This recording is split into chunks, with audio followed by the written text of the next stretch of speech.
It's a Thursday morning in the break room. Rochester's Classic Rock 96.5 WCMF. How's it going, buddy? Pretty good, buddy. What's going on, female buddy? Doing good, buddy. 53 degrees right now. It says it's hazy. Is this the smoke again from Canada? I thought it was foggy. It says haze. I didn't smell no smoke. Yeah. Okay, well, neither did I, but we didn't smell the smoke for the first couple of days. True. Maybe it's smog. I don't mean what would Smoke and fog. What would the smog come from? Smoke and fog. Smoke and fog is smog. I know, but we don't usually get smog. Smog Maybe comes smog's back, man. We had it in the 70s, Okay, and interest rates were low. so we got that, but we also had gas lines. So. Yeah, true. You win some, you lose others. Yeah. Going to be in the low 70s today. Cloudy, no rain. Tomorrow, rain 74. Saturday looks like it's shaping up to be the best day of the weekend. Saturday and Sunday, sunny, 73, Nice. 74 degrees. So we got that going for us. I'm going to need you to do some East Side translation for me. Yeah, sure. Because I don't understand any part of this story that's happening out in Penfield. What happened in Penfield? I'm going to start it off right off the bat with the phone number, 252-WCMF, 252-9263. Somebody explain to me what the deal is here. The Penfield Town Board, according to a story on 13 Wham, took the next steps to establishing a new brush drop-off location. A brush drop-off. Like brush from your yard. Like yard debris. Yeah. They're doing an environmental study about a potential property on Gloria Drive. So, first off, what's a brush drop-off location? I guess where you come and drop off your brush. Like all your yard debris? Okay. So, like, the town picks it up normally. Yeah, put that's it at what the curb. I thought that. Right. That was a thing that I don't know thought. anybody that takes it anywhere. Okay. Yeah. Like, It seems like it'd be really a pain in the butt to haul that around. Yeah. How would you do that? Yeah. You fill up your car with twigs? You'd have to have, like, Kimmy's husband's, like, pickup. Yeah, okay. Like, man vehicle. So, like, is this for, like, everyday houses, or is this for, like, people that are, like, building things? Like, is this... But it says brush. It says brush. It says, quote... Like you were going to clear out an area. Yeah, brush drop-off location. And it's just, like, the picture of, like, somebody's, like, property. Like, they're just... It might be for landscapers. Okay, all right. Because if they come out and clear stuff out, they haul it out. I don't know where they go with it. Okay, because that would make more sense to me. Because it was very strange that that the town wouldn't come and just pick up like your twigs and all that stuff, and two, if the town didn't come and pick up your twigs, that you wouldn't just find a place in your yard to leave all of it. Yeah, you just put it out back and burn it. No, not the burning part. But like, I don't know if this makes me a bad homeowner. But like, I saw this story and I'm like, if I have to take it off of my property, guess where it's not going? Yeah, off of my property.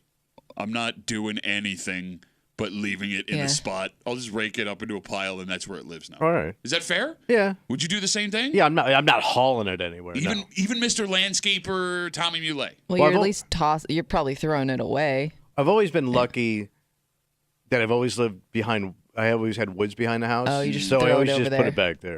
Okay, into the woods. Yeah, but you could bag it up, I guess, and put it to the curb with No, the I'm trash. not gonna do that either. It's a lot of work.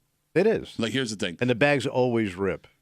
Well, yeah, because there's twigs and sticks and stuff in there, man. It's Even like those big leaf bags, they don't work. It's like trying to bag up 40 knives. It's just not going to work. And, like, here's the thing, too. Like, Henrietta has, like, they'll come by and get all your, like... Yeah, the town. I won't even do that. Like, getting the stuff to the front You don't of the leave yard. it on the curb? No, it's too far. They'll literally take it for you. Yeah, but I got to take it from the back. I'm not doing that. You don't even do that. Well, no, like, okay, when I mow my You probably lawn... don't have that much stuff in your... It's not like you have a lot of trees around. Yeah, I you have no don't- tree. You shouldn't have much debris. I don't, but, like, if I, like, my wife will, like, weed... Yeah. What do you do with all that? I don't do anything. You just have a pile of dead weeds? Yeah. And then, like, when I mow the lawn, you know, like, there's the grass clippings. Chop it all up. I just leave them. All right. And like, there's like lines of them, and like, you know, as the week goes on, it becomes dead grass, and then we mow again. It looks nice again for a little while, then it becomes dead grass. I don't care. Well, you're not a yard. You don't like outside. Well, no, I don't. Here's what I can't. And you learned that from your daddy. You're just like your daddy. Okay, bro, I'm super pale. I got a wife who's a dermatologist who doesn't want me to get skin cancer. But she's a gardener. She's outside all the time. She's growing everything. Yeah, what's the difference between me and my wife? Or maybe she can handle the sun a little bit better than I can. What could that be? Oh, yeah, I would have to think about that. Probably the big sun hat she's Yeah, got. probably. What does she do with all her gardening stuff? Because at the end of the season, all that's dead. So here's what's great about my wife in the garden. Does she compost it all? Well, yeah, she does some of that. She's got the compost thing, which, sidebar, that's so gross. It's the nastiest, man. It's like, hey, man, how would you like rancid liquid Yeah. garbage. Yeah, that's what it is. That's what that is, right? But like my wife gets so excited about gardening. She gets so overstimulated that she only sees her flowers and her plants and her vegetables. She does not see the pile of stuff around it. Oh, you're good then. So I get off. All right. Like I don't have to do it. All right. Anything about it. But like I have a hard time wrapping my head around watching guys in my neighborhood spend 3-4 hours a weekend in their yard. Like, what? There's other things you can do with your life, What's man. a good exercise? Some people, Yeah, it's some people therapy. like it. Yeah. Like, they just go out there, they put their headphones on, and they just zone out. Yeah. Okay. I mean, maybe that's the only exercise they get all week. But it still sucks. But exercise sucks. Jogging sucks. Going to the gym sucks. Yeah, but this is like you could do it alone and nobody bothers. Here's And the you're great thing about accomplishing something. here's the great thing about gardening. Nobody wants to do it. So if you're doing it, nobody's going to bother you because they're afraid if they walk out there, you're going to ask them for help. Oh, no, that's absolutely right. When my wife goes outside, she's on her own. Yeah. She So, might as I well be mean, on Mars. So when she goes out there, she might as well be on the moon. I get it. So here's where this story that we started with gets really funny. What happened? Again, we're talking about how in Penfield, the Penfield Town Board is doing an environmental study for a new brush drop-off location. We actually have some more info, it looks Yeah. like. Mike's writing us on Twitter. Mm-hmm. I don't know what you got, I Kimmy. guess maybe you go first. Whatever. And maybe So- they're saying the same thing. Because we had asked, they don't pick up the brush. Mike writes, no leaf or brush pickup. Residents can drop off at the DPW, what's that, Department of Public Works? I guess. Currently. And you have to show ID, For my trimmings? maybe to prove that you live in Penfield. Oh, okay. Right? Well, Man, no that's- out-of-towners coming in here Wait a with minute. foreign debris. What, you talking about foreign debris? So maybe other towns around it also don't collect, so they just want the Penfield brush. If I'm paying to live on the east side, you're not even picking up my twigs? Nope. What the F, man? So I'm going to read you a quote from the story on 13 Wham. Yeah. All right, because new brush drop-off. The move follows a community uproar after the town tried establishing the yard trimmings and branch dump on Kennedy Road earlier this year. It's the end of the story. Okay. I've heard a lot of east side stories. We had the porch, government subsidized Yeah, porches in yeah. Fairport. We've talked at length about all the things. Like currently right now, the town supervisor of Pittsford is suing a brewery after he says he tripped over a rock and hurt himself. That's a pretty east side story. I've never heard a more east side story than you can't drop off your branches here. There was an uproar. There was an uproar on over branches. It was a branch uproar, Tommy, and not like a branch of a bank or like a branch of a cult, like literal branches. I remember the branch uproar 1884. What am I? What am I missing? Why would you not want? Uproar. Well, why would Somebody you not? was getting pissed. Multiple. It I'm says, standing over my branches. I don't know what to do. it says they come. No. That wasn't the uproar. The uproar was where they wanted to put the Oh. branch drop off. It I says got you. community uproar. Like the community was upset. Yeah. Move it. Why would a community be upset as to where the branches are being dropped off? Right, because if you have to haul it somewhere anyways, like what does it matter the location, I guess there's just a lot of anal towns. Because we get a brochure every year from the town of Pittsford. It's a brochure. I don't know what it costs them to print it out. It comes in the mail Okay. from the town of Pittsford about what they're going to pick up and when seasonally. Oh. And when it starts and when Okay. it stops. Okay. That's kind of handy though, But, because it probably man, saves are them you getting old? no, That's kind of handy. them a ton of explaining. You know what I mean? Like Yes. from people calling and when are you gonna pick this up? But they do. They send it out to everybody. And I don't know. It's really well produced. Is it? And it's all color coded, man. Right They now make we're it in as a blue easy zone. as possible. Yeah. Why do we take this so seriously, man? I don't know. And they even tell you the zones and what days they're going to pick it up. Okay. Do you live for your zone? You know what it is? It's probably to help solve like neighbor issues. It could. You know what I mean? It could. Because if somebody's putting stuff out there and it's just sitting there not being collected, they're gonna get a bunch of complaints. You're right. You know? You're right. But the problem shouldn't even get to that point because, look, I'm going to say this. And Yeah. I say it caring about everybody listening. Yeah. I love all of you. You don't have to care that much about your yard. It doesn't matter. None of this matters. I know. You're not going to get to heaven and St. Peter's going to be like, hey, you know what? Your yard looked great. Come on in. In fact, if you are a yard person, heaven. you're probably going to burn in hell for all the terrible things you've had to do to keep your yard looking nice and all of the negative interactions you've had with your neighbors. And all the chemicals I put into my lawn. All of that. All that. Yeah, I mean, like it doesn't really matter. None of this matters. I know, man. but there's like a whole economy based on this. Like Lowe's and Home Depot, this is what summer is all about for these businesses. Okay.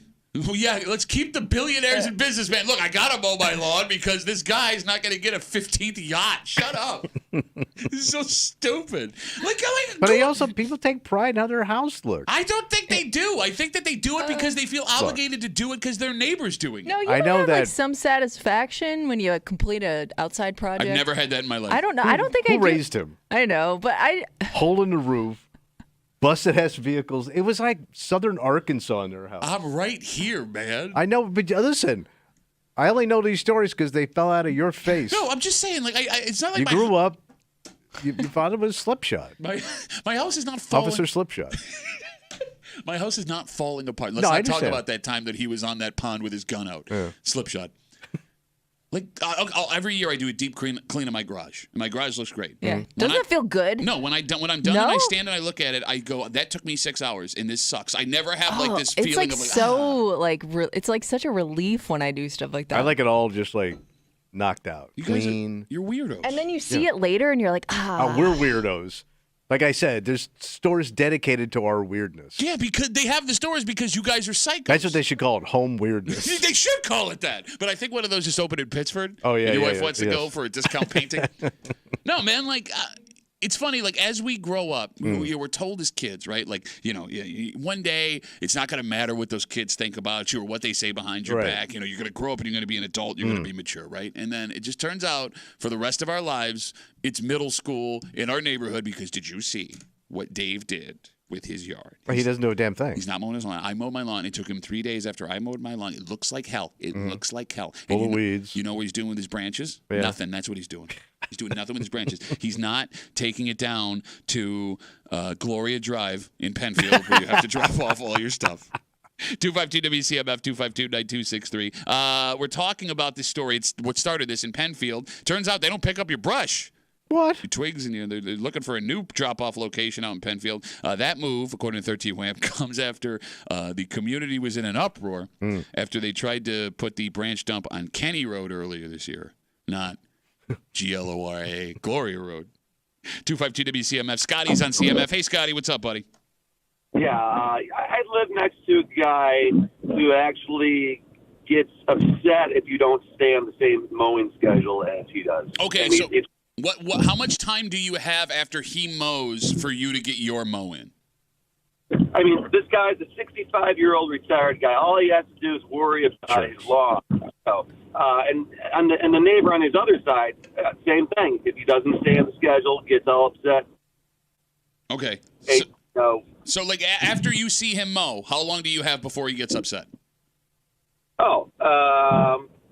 Probably about an hour. Wait, no, wow. Scotty, come on, an hour? Yeah. Okay. And then he brings over the hermaphrodites. Gotcha, Scotty. Thanks for the call. Have a good rest of the day. I blame you for this, Tommy. All right. I blame you. See, we start talking about lawns, and that's what happens. You brought it up, not me. No, but but you sold it. I was here to be like, well, you're not a big yard guy. Oh, this is dumb. You're like, no, it's not dumb. I'm in high season right now. You are in high season. Yep. And that actually is something we're going to we have a dynamite high season kind of break for this morning here on CMF. First of all, it's Friday. You know what that means? Oh, we're going to get it up. No, wait. No, it's Thursday. I'm sorry. I'm off. Today, we're going to bitch it out. Yeah, you're right. I'm sorry. It's Thursday. Everyone shut up. Yeah, today's mulch day. What are you talking about? Well, no. Tomorrow's twig day. Just after 7 o'clock. What? There are fun things you can do out in your yard. Yeah, sure. For example, we are in grilling season. Oh, yeah. And they say the make of a man is based solely on the grill that he operates. Mm-hmm. That is something that Tommy Muley is jumping into feet first. Oh, yeah. Because you're stepping up. Oh, big time. Big step up. Time. Yeah. And here's the thing, man. You know you're my friend. I love you. You're right. We've known each other a long time. Yeah. I don't think you're doing this for the right reason. I just want to eat. No. Because you could eat on what you got, and you could replace what you had with something you could just eat on. I feel like if you're going to do this, you have to be... what's the word I'm looking for? You have to go all in. You have to be dedicated. Yeah. And there's a difference between dedicated grill master and clout chasing grill guy. And I feel like chasing grill guy. I feel like you're chasing some grill clout right now. He's saying he looks like a poser?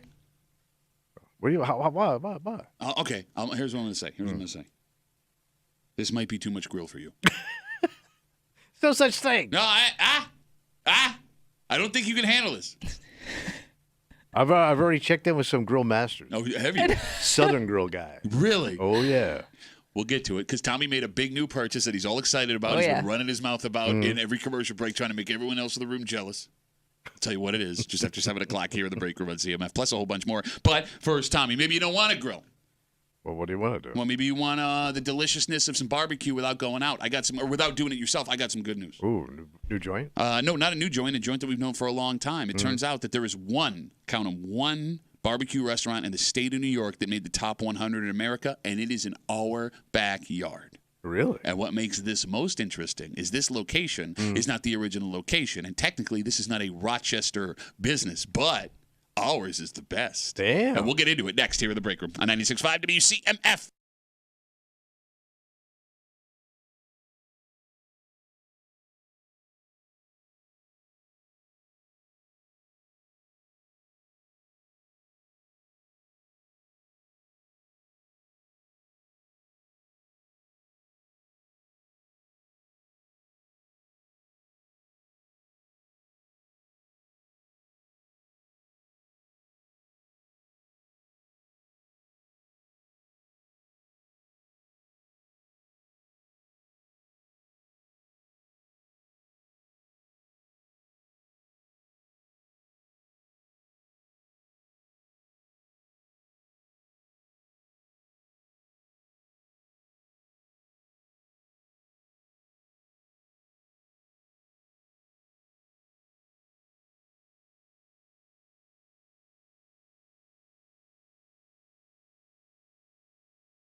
our backyard. How cool. And here's what's even more of an ass kicker, Tommy. What's that? It didn't start here, but based on what we're looking at, we got the best one of all of them. Really? You're hanging out in the break room, Rochester's Classic Rock 96.5. WCMF, speaking of the best one of all of them, Boot Barn. It's now open in Greece. When you top boot places? It is. It's the number one, actually. They have a grand opening event this weekend, Sunday, as a matter of fact. You can save $20 on Western and work boots. You can save 20% on selected clothing items. They're going to have a whole bunch of cool stuff going on. Get all my boot needs. And you can hang out with a super cool, tough, handsome guy. Oh, I could put my boots on and walk away from you.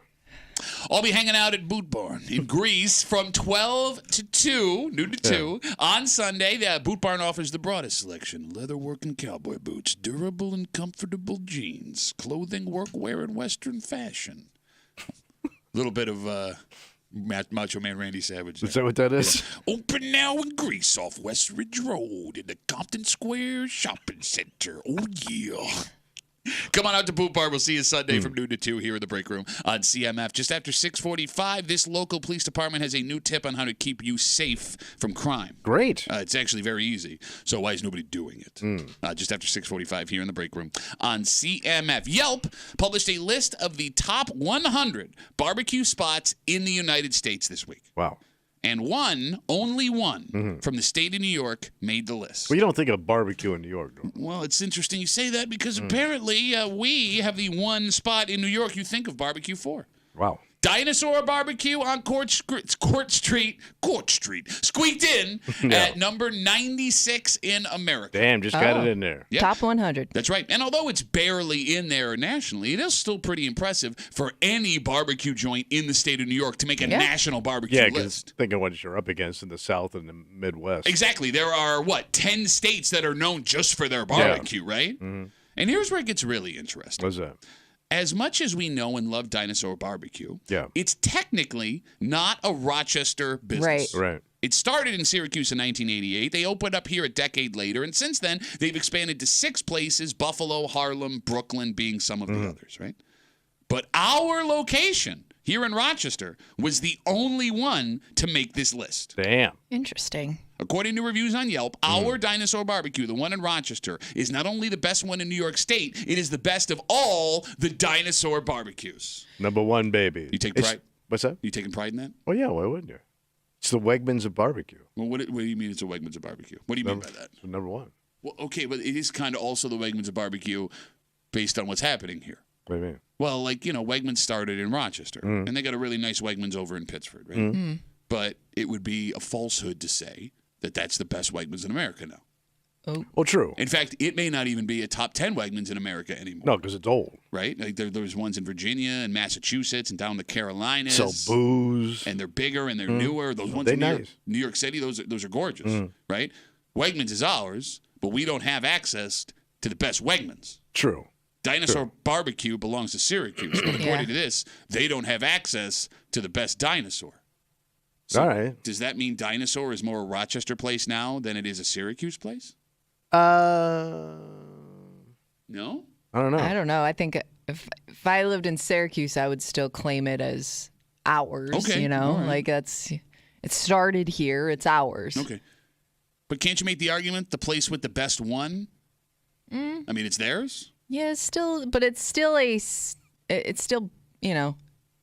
started because of that original place. That's the idea came from there. Because they all have different menus. Because if it's the same menu and the same pork.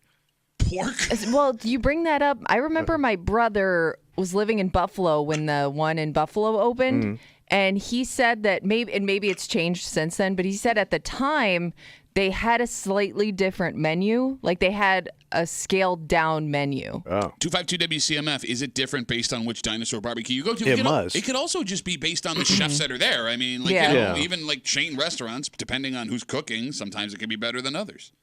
Are they saying like the overall experience of the food? It just says Yelp, so I guess it would be everything. Because, I mean, they got a big bar. They do live music. Yeah. It's unique looking, too. I mean, that spot's really unique. I've never been to another Dinosaur. So, I mean, is the other one like in a strip mall, like in Syracuse or in Buffalo? I've never been in that one either. Harlem Strip Mall? Sounds like a 1970s funk song. Yeah. Go, Harlem Strip Mall! But, it's on the river. It's pretty cool looking. No, I agree with you. You just can't park. That's what sucks about it, man. I would go to Dinosaur all the time if there was a place for me to not park. 252 WCMF 252-9263. The Dinosaur Barbecue on Court Street is named the 96th best barbecue restaurant in America, #1 in New York State. In fact, it's the only barbecue restaurant in New York State that made this Yelp Top 100 in America, and it outdid all of its siblings. It's the only Dinosaur Barbecue, not the one in Syracuse that it was original, not the one in Buffalo, not the one in Harlem, not the one in Brooklyn, not the one in Troy. Our Dinosaur Barbecue is the best place in the state of New York to get barbecue. This also sucks for the other barbecue restaurants in town that are really good, bless you. Yeah. Like Sticky Lips is delicious. Oh, yeah. I love Sticky Lips, right? But damn it. That's got to be rough if you work for, because when you work for a place, you have pride in it. Yeah. Right? Like if you get up this morning and you see this list. Did you ever feel that way when you worked at the Winn-Dixie? Like if another grocery store got props and you didn't, did it disappoint you? It happened all the time because Publix was #1. Winn-Dixie didn't win anything but in the South, except they were just big. Did it hurt your feelings? No, I didn't care about that job, man. I was lackadaisical. No, I know you were lackadaisical. Wiping myself with the food. Well, no, I heard that one specific Winn-Dixie was named the best wiped meat ass location in all of Florida. I just rumped your rump roast, buddy. No, I feel like even if you don't like the job. Yeah, you would, but it just kind of knew Publix was the rich kid across the street that got everything. Okay.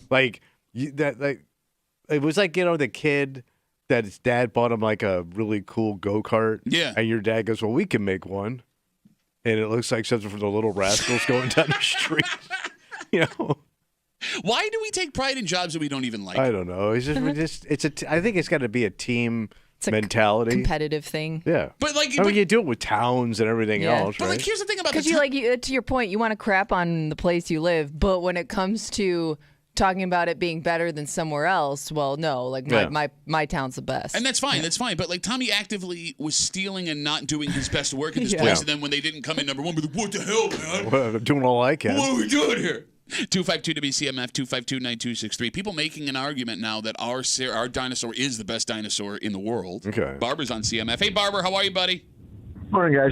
I'm not sure if it was Food Network or the Cooking Network, whatever. They had some show on best barbecue across the United States, and they broke it down by category.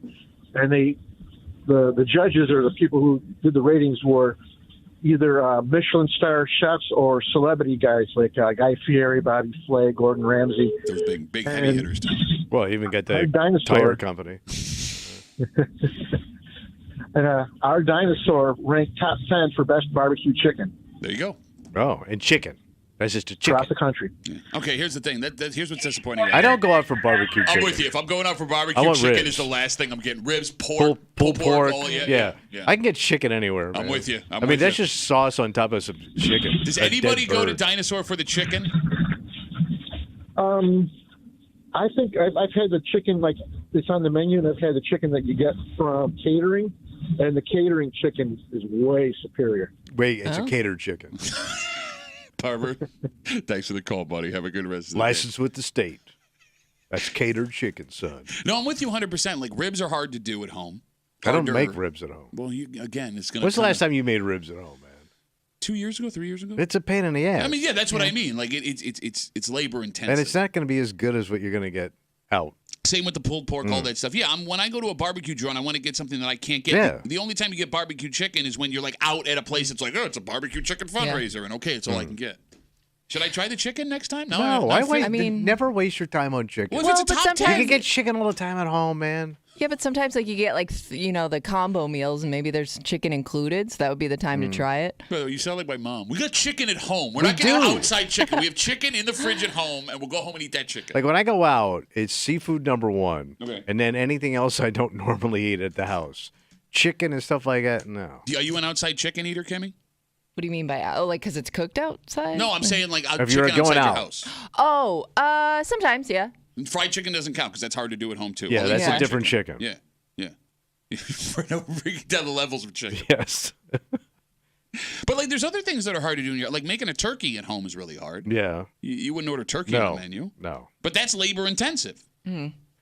Yeah, yeah. Right? That doesn't make any sense. Well, that's a holiday thing. It's almost like you're forced into it. Doesn't have to be. I would make a turkey outside of Thanksgiving. Oh, like ordering. You're saying ordering or turkey even on a make menu? a turkey like any other time of the year. I wouldn't make a turkey. Okay, well, Just doing that crap. People make turkey. They sell turkey all year round. Yeah, but it's always in like some busted little section of the meat department during the year. It's the turkey section. Yeah, but it's like it's always tucked over in a crap meat section. There's multiple different. It's by the gizzards and the necks. You can buy full turkeys, turkey breasts, like ground turkey. Oh, you can buy it all. Yeah, There's lots of turkey. They wouldn't sell the turkey if people. And I also ain't buying ground turkey. Oh, I mean I've ground heard that beef. before. I ain't ground turkey. Turkey burger. Yeah, you can make. Shut up, you healthy. What are bitch. you, Josh Allen now? Yeah, maybe I am. But you know, Oh, good enough for Josh, good enough for me. I've had ground turkey. It's pretty good. But if I'm gonna make a burger, I'm going beef. No, you drop some feta, you drop some spinach in there, baby. Oh, It's excuse delish. me. Zorba the Greek over here. If I had a Greek burger. What was Fiddler on the Roof a Greek family? I don't know. I don't think so. They had those hats on, the Greek hats. That's a yarmulke. That's a different Fiddler on the Roof. He was on the roof cleaning. he had like a regular hat. It's not the story. It's not how that goes. Yeah, I thought he was cleaning the roof. No, he was not. Like those roof guys. Let's take a break. Why would he be fiddling and cleaning the roof at the same time? Hey, Seems like don't it'd be look hard at to me, do. man. They were bored back then. You're the one that started singing the song. Okay, if you want to not be a victim of crime, this Westside Police Department has you covered. Okay. And it's a very easy thing to do. So I can do it myself. Yes, in fact, you should be doing this according to the police department. The question is, with this being so simple and with people concerned about their safety and how bad things are getting, according, why is everyone not doing this? So we're not doing it. No, apparently not. And we'll tell you what it is next here in the break room on 96.5 WCMF.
The technology that exists to keep you from being a victim of a crime, Tommy? Yeah. It's massive, massive. Okay. Cameras and stun guns and tracking so people close to you always know where you are. But it's one old school technique that the Gates Police Department is begging people to do. It seems the most effective in fighting this type of crime. So why the hell are most people not doing it? Oh, what have I got to do? You're hanging out in the break room. Rochester's Classic Rock 96.5 WCMF. Just after 7 o'clock. It's Thursday. You know what that means. Oh, I think we're going to start bitching it out. That's right. Bitch Voice Theater coming at you just after 7. Also, there's 2 reasons to get in on this grill game. Yeah. One, for the love of the grill. You know, you're a grill master. You want to take your grilling skills to the next level. Yeah. And there's lots of men and women listening that have done that with this product. The other reason, you're trendy. You're chasing grill clout. And I feel like it's the second thing that's happening here. No, I don't think so, bro. Look, you're my friend and I love you, and that's why I'm bringing this up. I'm ready to grill way. Look, man, the way that you're talking about it lets me know this ain't about the grilling, bro. And when it ain't about the grilling anymore, you got a problem. I'm styling. See, he did it. You heard him, Kimmy. Oh, I've been hearing him. We'll get to it just after 7 o'clock here in the break room on CMF. The Gates Police Department is begging people to lock their doors. Oh. Story on News 8 says a car was broken into on West Garden Drive on Saturday. That suspect got away with a credit card, used it at a business down the street. And they say that car break-ins have been on the rise the last couple of weeks in the town of Gates. So, to protect themselves, residents should do these 3 things. What's that? 1, What? lock your car doors. Right. 2, do not leave your valuables inside your car. 3, if possible, leave your outdoor lights on. Okay. So of those 3 things, lock your car door, do not leave valuables inside, leave your outdoor lights on. Tommy, do you follow those instructions at home?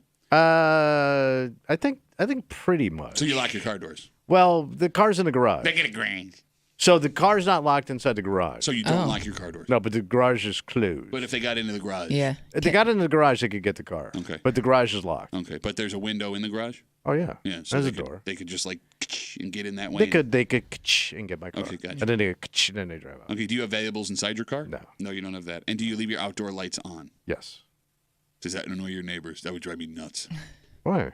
They're just, it's not like a spotlight. Oh, no, I live, like my window like is right next to like the floodlight of my neighbors. Oh. And like if like a I don't have raccoon- like floodlights. I have like outside like lamps. Okay. And I have like landscape lights. Kimmy, do you lock your car doors? Yes. She's got to. Do you leave valuables inside I always your have. Do you What? leave your valuables inside your car? No, I don't have anything in there. Do I you don't have leave- any valuables. Do you leave your outdoor lights on? We do have the nighttime sensor light in the backyard. Okay. So when I lived in Cornhill, remember I told you how many times we got broken into? Yeah. And we kept locking our cars. And then even the landlord finally got one of those big ass, like you're talking about, floodlights. They still broke into the cars. Like nothing that they Didn't said scare tried anybody. worked. And when you call the cops, they go, they listen to you, but what are we gonna do? So here's the weird thing about this advice from the Gates Police Well, Department. first of all, why are you leaving your credit card in your car and not locking your Well, car? you'd probably leave your whole wallet in there. I would That's guess. insane. Yeah. Look, I agree with you, but people do it. All right. And like the advice that the Gates Police Department gives, it's great Yeah, advice. it's pretty simple. But you would think, Tommy, with how much we hear people complaining, saying they're sick and tired of crime, how bad it's getting, even though statistically it's one of the safest times to Yeah. live in America, that they'd already be doing something this simple. If locking your car is enough to keep the criminal element from getting your stuff, why would you not lock your car? Yeah. Phone number is 252-WCMF, 252-9263. All right, Tommy, do you keep your car locked when the garage is open during the day? No. Oh. No, because usually we're home and we're in and out of the garage Oh, doing yeah. stuff. Oh, yeah. Oh, so you're constantly looking at your car all the time? No. No, you're not. No. Mm. Like sometimes I'll leave the car. Let's say I'm going to take the dog for a walk. Okay. Put her on the leash, open up the garage, take a walk. Come Wait. back 45 minutes later. You'll be gone 45 minutes with Well, I'm your not car? going to do because I'm going to come through the garage into the house. All you would have to do is close the garage. And No, then they- because I have to hit boop, the boop, thing and go on the side. I'm not doing all that. You're kidding me. So wait a minute, you're The bragging. whole process, So Pat. is the house open? Is the whole house open for? No, the 40 house is locked. Okay, but the car's open. The garage Car's is open, open. garage open. So all your valuables inside the garage are free to be stolen. You want my stank ass weekend warrior crap and what? Garbage bins? Okay. There's nothing there that'd be like a ladder. Now you say And a that, broom. and then if you came home and half that stuff was me, what the hell, man? I thought I lived in a nice community. And your wife's home has been broken into in the past. Yeah. But at that time, she'd lock everything up. Okay. Not like now where you leave the garage wide open, your car's wide open, you go for a walk with your dog for 45 minutes. Yeah. Nothing like that. But it's a nice area, Pat. So, like we were talking about, there's an economy that is based entirely on scaring people. Yeah. The scare economy. You got it, yes. And what's funny about this story is, like, if you lock your doors, the other security stuff maybe isn't even necessary Probably anymore. not. Right? Like the cameras that are everywhere, the personal protection stuff like the stun guns and the mace, the GPS sharing and motion sensor or whatever else folks want to spend a fortune on. It does kind of seem like if you just lock your doors, you don't need to spend anything on anything else. You probably don't, but they make those things look so damn cool.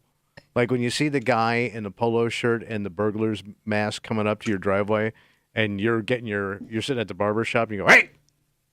Not so fast, buddy." And he looks shocked and runs away. Yeah, you could talk to him. On his little tippy toes. It is weird how he wears a collared shirt to break into your house. Yes. At least he's respectful. They're all well dressed.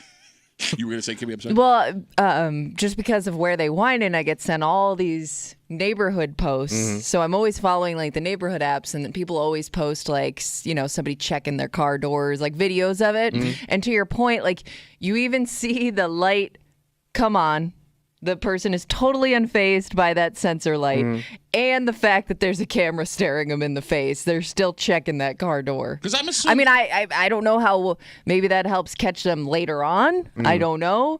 But it doesn't seem like that all that security stuff necessarily stops somebody from doing it. Well, okay, one, we did see that study that when police were accessing like ring cams and technology that it didn't actually significantly help them solve crime anymore. Two, there was that story a couple months ago, that person caught on a ring cam stealing and they were missing fingers and that person was never caught, and that's a pretty unique. Yeah, right? pretty much. Right? Like, I mean, maybe there's a false sense of security that isn't even necessary if you just lock your doors. Yeah. Why don't you just lock your door? And like even further, 252 WCMF 252-9263, talking about this story from the News 8 yesterday, the Gates Police Department begging people to lock their car doors after an increase in break-ins in the town.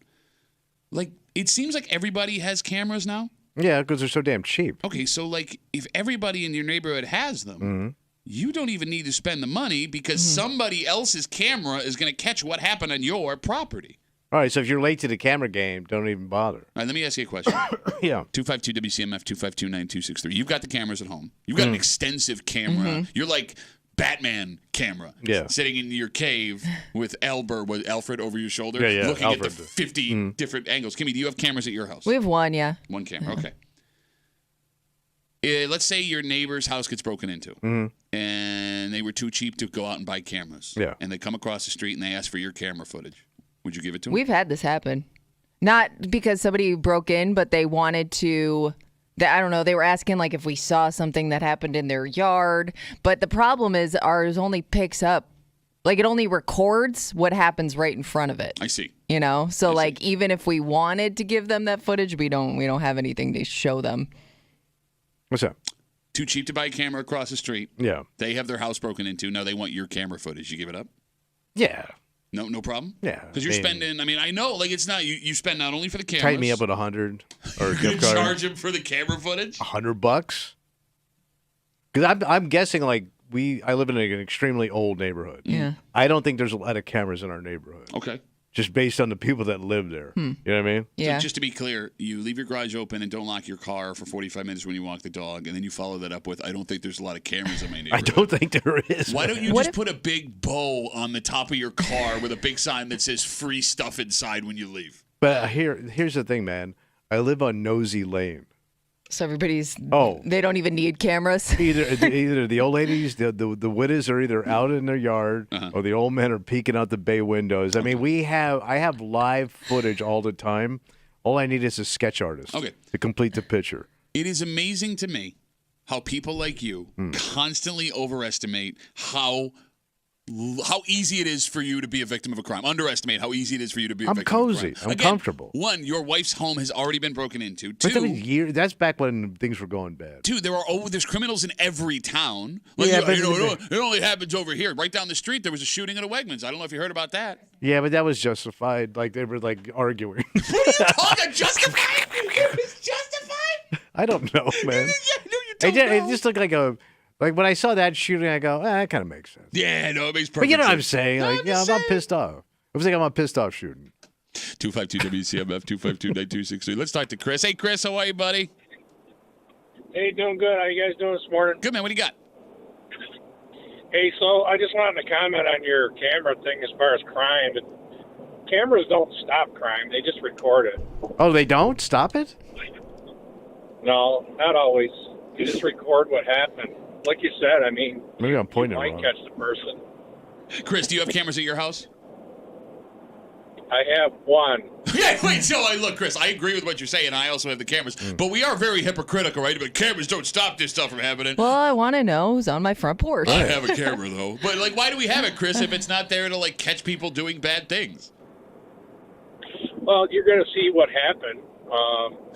Me, most of all, but you're not going to. You might not never catch the person. All right, but I mean, Chris, like, you know, if somebody breaks in my car, whether or not I saw it happen, what's the difference? Well, I guess, like, to his point, like, let's say you had a package coming and you get home and the package isn't there. At least, like, you know somebody took it and it just never got delivered. Okay. You know what I mean? All right, or I could just call Amazon if I don't know and be like, hey, give me a package again. But here's the greatest thing about the camera. Chris, thanks for the call, buddy. Have a good rest of the day.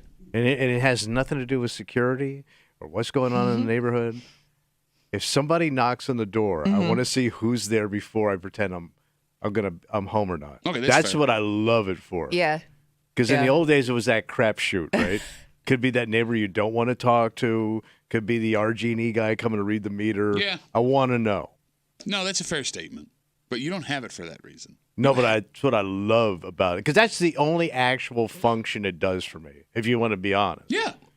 That's well, it. You do get some weird things going on that maybe you wouldn't have known about otherwise. Like there was one day where we saw this guy and his dog come running up our driveway. It recorded it. And we're like, Goddamn. what the heck is he doing? Why is he running up our driveway? We realized it's because he was being chased by a fox. Oh, wow. Oh, God damn. So there was a fox in our neighborhood, which I would never City think fox. living, downtown. But now we know. Downtown Fox. Sorry. Foxy lady. All right, so, I mean, if you're having the cameras for pure entertainment, that's fine. It's also... And they are that, too. But it's a stupid investment for entertainment, man. I mean, they're more expensive than you think they are when it comes to the monthly charges of having to, like, keep that stuff in the cloud and access it. The other thing, too... Okay, if you have it tied to a security company, that's where the money is. Well, like, okay, so my wife, we got a front camera and a back camera put in a couple of months ago, right? And it alerts me when someone shows up at the front door or when the Right. back camera goes off. But when my wife's like, we were talking about gardening a second ago. When my wife's in the garden, it goes off every 30 seconds because she's walking back and forth, and it drives me insane. It's stupid me. Every time I go, I know what it is. I still have to look. Oh, okay. Oh, who's okay. here? So do you have a security company tied to it? It's like Google. Oh. That's not a heard- security company. Yeah, they like are. if somebody's like, will they say, "Hey, man, something's happened at your"? No, I can talk to him through my thing, though. I can be like, hey, hey. So we have a security company we pay for. Oh. Oh, you got like a step up. Yeah, it's expensive as crap, man. But you just said it's not used for crime. No, it is. Like they'll tell you, I like know they'll, it is, but you say the cameras you're not really using them. well, to stop they'll crime. call the cops for you. Oh, wow. Yeah. Wow. I got that going for me. Something I don't want to do myself. You talk about stepping up. You're definitely stepping up Oh here. yeah, this So is a it, big summer around my house. it is Thursday. You know what Yeah. that means? Oh yeah, What's that mean? I'm gonna bitch it out, son. Yeah, we got a bitch voice theater. And look. There are right reasons and wrong reasons to do things. And I'm happy for you. You're my friend, and I'm happy for you. This is a big, big moment in But your no, you're life. not happy for me at all, and I know why you're not happy. Tommy, why would I not Because be you're happy? last in a What are you dance. talking about, man? Last in a dance. Well, no, look. When But it, this is such jealousy dripping from your lips. when it comes to grilling, Mm-hmm. when I'm a grill king. there are men and women that'll do things because they're good at it, I'm because they good. want to get better at it, because this is something they take seriously, because you need to take grilling seriously. And then there are people who will do things for the attention, for the clout, as the kids say. This thing's got some clout. And that's just it, man. The only reason you're getting this thing is for the grill clout. But you know where it started. Well, no. It started in the room. No, but that kid knows what he's doing. You, my friend, do not. We'll get to it. Well, we'll tell you all about it next here at the break room on 96.5 WCMF.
Someone in this room is stepping up. Oh, it's gonna be a hot summer, baby. Getting in on some new technology. The hippest trended backyard grilling. And he is super excited. Oh yeah.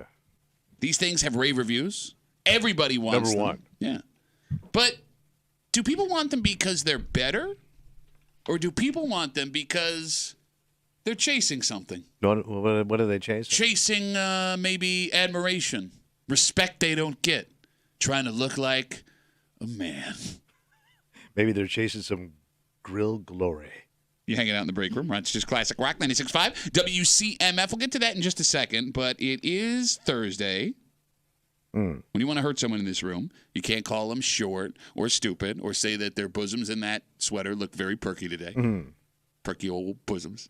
He's a perky old bosom boy. Perky old grilling bosom boy this morning. You got to really hurt someone. Something along the lines of... Oh, I'm Pat Duffy. I look like a Little League coach that's sponsored by a meth lab because today I'm just a Little League meth coaching little bitch. It's that time of the year. Yeah, no, I understand.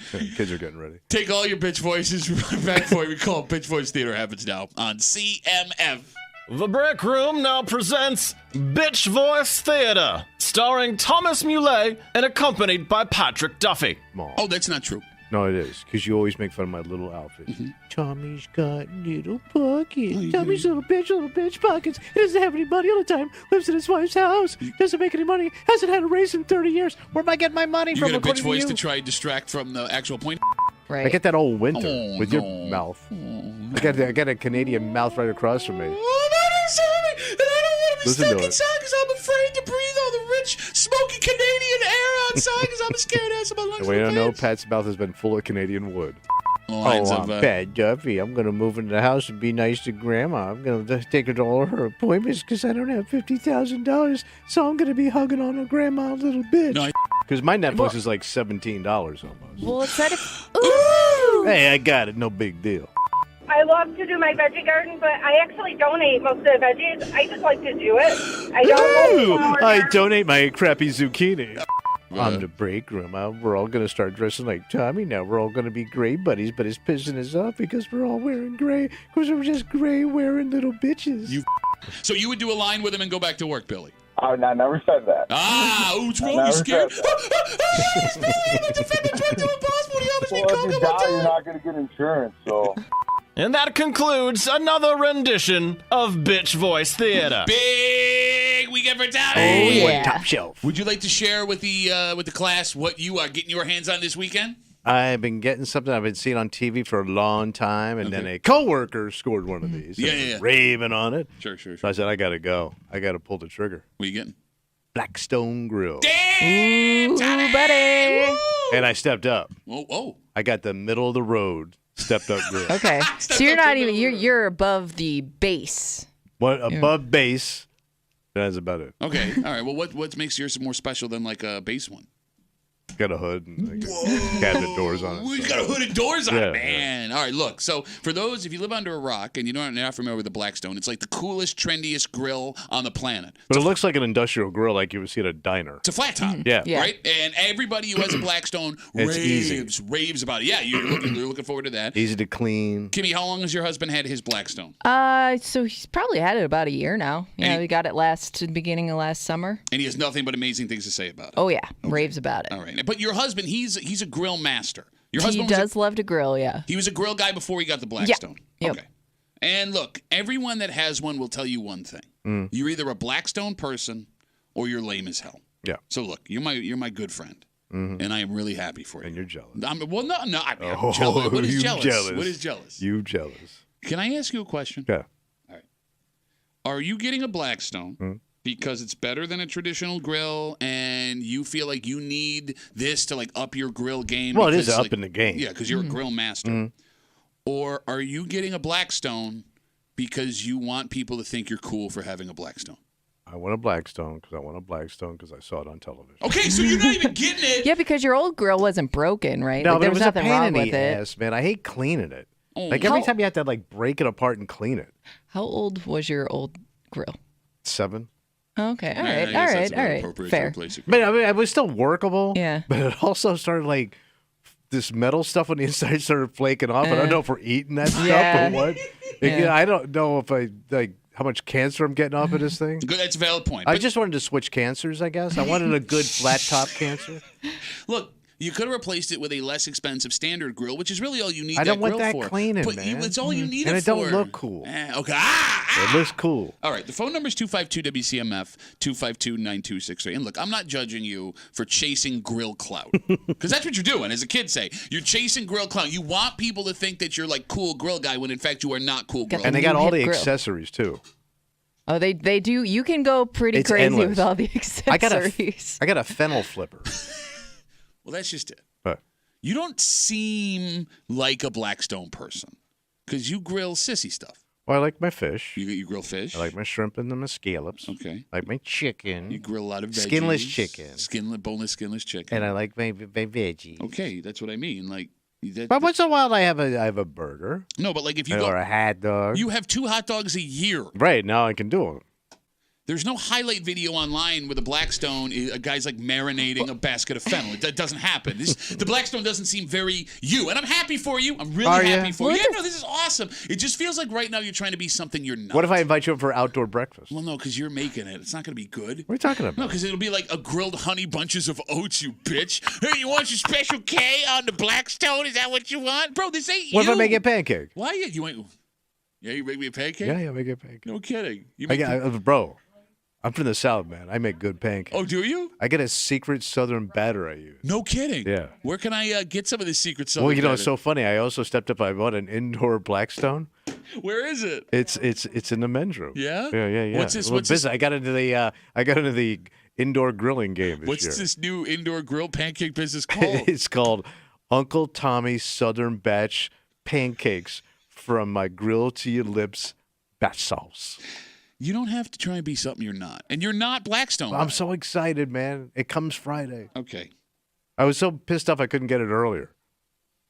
252-WCMF, 252-9263. Grilling for taste versus grilling for image. Because earlier this week on Monday, we had a discussion about my little brother. Yeah. I went over to his house for Mother's Day, and he was grilling. And He's a was grilling. serious grill dude. He is. He's got the gloves. And well, that's just it. He's got the smoker. He's got the grill. He had the gloves on. Those are licensed. And we had asked, are you douche or no douche for wearing the gloves while you're grilling? And you said douche. And then a couple of days later, you go out and get something completely unnecessary that you will not use to a full extent, which I think also makes you a douche. A grill douche. And there are so many things you can buy to make you look like the ultimate grill master. The type of grill itself, the smoker. The smoker's then you're serious because that's work. And like there are even smoker people that get weird about the smokers, like like the big green egg seems to be at least the most trendy of the smoker, right? You want one of those, I want one of those. Kimmy, do you have an egg at your house too? No. No, you don't. No. But like those people that get the big green egg Yeah. are like they stepping up from like a subpar smoker. Oh, you or do kinda they are. Or do they want it because the green egg is cool and they want people to be jealous and think they're big time? It does look cool sitting on the patio when it's not even being used, that egg. Okay. They make it flashy. It's big and green, and it's shaped like an egg. You were gonna say something, Kimmy. I'm Well, sorry. I was gonna say I'm surprised. I'm surprised you use the grill as often as you do, just because you're usually only cooking for you and your wife, and it's not like you eat a ton, No, right? but we thought It's like you throw like 2 pieces of chicken on there and you're done. It's Like, like- it just seems like it could. Oh, go ahead. It's like when you have a toddler and you put out cereal for them and they use their pinchers so they eat one piece of cereal at a time. That's how Tommy eats stuff off the grill. it just tastes different on the grill, even if you're eating lame. But you've never eaten anything off a Blackstone. How do you know? Oh, it's got to be stepped up. It's a Blackstone. But you don't know, man. It You've looks never good on used one. television. You've never used one. But it looks good on TV, and TV doesn't lie to you.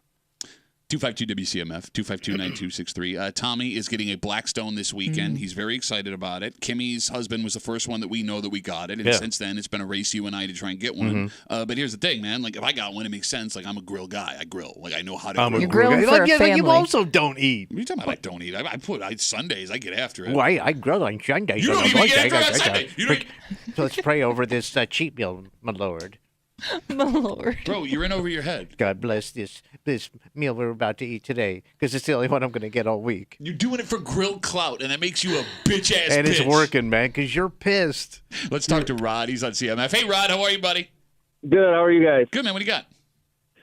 Hey, you guys got to stop giving Tommy such a hard time. Those Blackstones are the coolest. They're easy to clean. Okay. They're amateur. Oh, what do you mean they're amateur, Rod? they're easy for amateurs, and I assume Tommy's an amateur like myself. There's not a it's not easy to mess them up.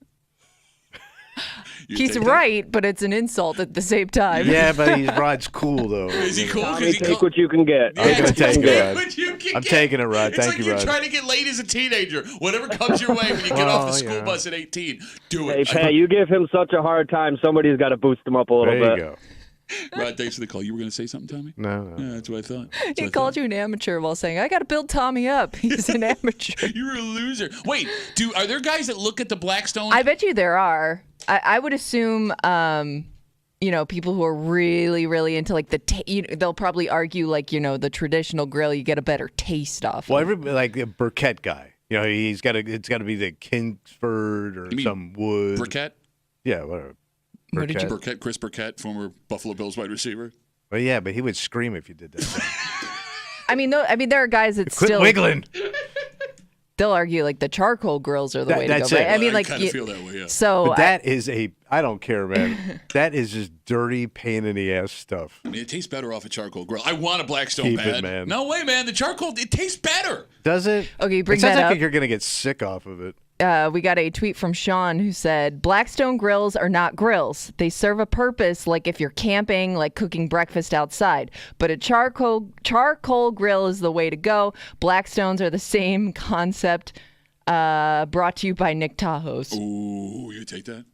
Yeah, because I'm not changing, man.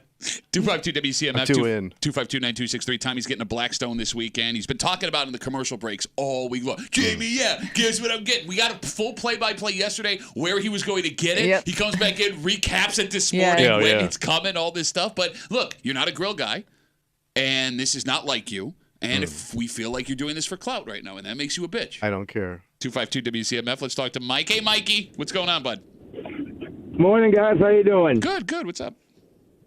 So, Tommy, I want to congratulate you on falling into the trendiest thing ever. Thank you. Unfortunately, Thank you. hey, I'm a victim of it too, but I won the battle with the wife because she won it, so I got a Blackstone with a pellet wood smoker connected to it, so I can still grill and have the Blackstone. Okay, Mike, that sounds even douchier and trendier than what Tommy has. Sounds like more work too. Well, because I prefer the wood pellet versus the Blackstone, because the Blackstone it's Nick Tajos, it's every little diner flat iron. I'm like, any Tom, Dick, or anybody could do it, Sure. So you Even wanted you to could do it, Duffy. I'm a good griller, you bitch. I know more about grilling than Tommy does. All right, you probably do, but you said smoking is a pain in the butt. It's the easiest thing in the world. No. But you know what? I needed to come over to my house for Impossible Burger. I cannot wait for you to Well, you don't eat burgers, so why'd you get a flat iron? You don't do anything like that. What you do, flat iron your veggies? Yeah, that's right. Thank you, Mike. And it's fish. He's doing it just to look cool. That's all it is, man. Tommy, I love you, Tommy. I've been listening to you since you came to Rochester. Love you. Stick up for you all the time, but this is not for you, bro. Oh, Mike, thanks for the call. I appreciate it. I'd like to read a Facebook message. Yeah. Derek writes us on Facebook. Tommy needs to be careful. That Blackstone grill is too much grill for him. The Blackstone is a young man's game, and Tommy could hurt himself or ruin the food he's trying to cook doing old man grilling on a young man's grill.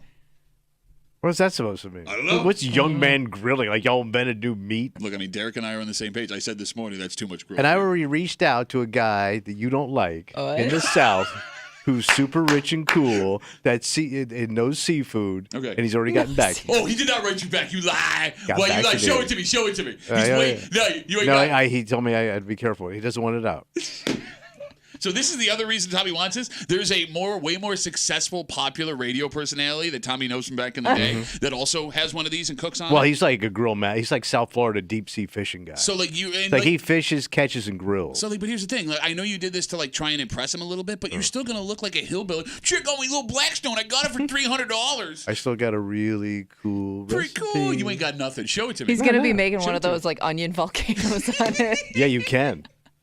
Don't try that. You can't come over I feel for like that's grouper. going to go wrong. I've never had grouper. Is grouper good? It's fantastic. Kimmy, have you had grouper before? I don't think so. But you two ain't never ate grouper. Why would I eat grouper? Where would I eat it? At a restaurant? You've been I've south. never- You go west. I've never thought to order it on a forget menu. about it. Yeah, wait, you've been out with your old man down in Miami. You ever had grouper I sandwich? don't like. I'm not a big fish guy, except when I see your mom.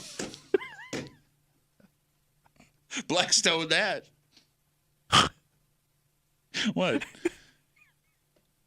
I can't breathe. 252-WCMF, 252-9263. I see you guys all home. We got more Facebook messages coming in. Tommy's getting a Blackstone. He's getting it only I'm getting to look Blackstone cool. right now, Bro, right just, in the stone. Just don't do things to only like look a cool. backstone. Alex writes. Alex writes, I have a Blackstone and a smoker and a deep fryer in my backyard because I know what I'm doing, but most other people just have them to be trendy jerks.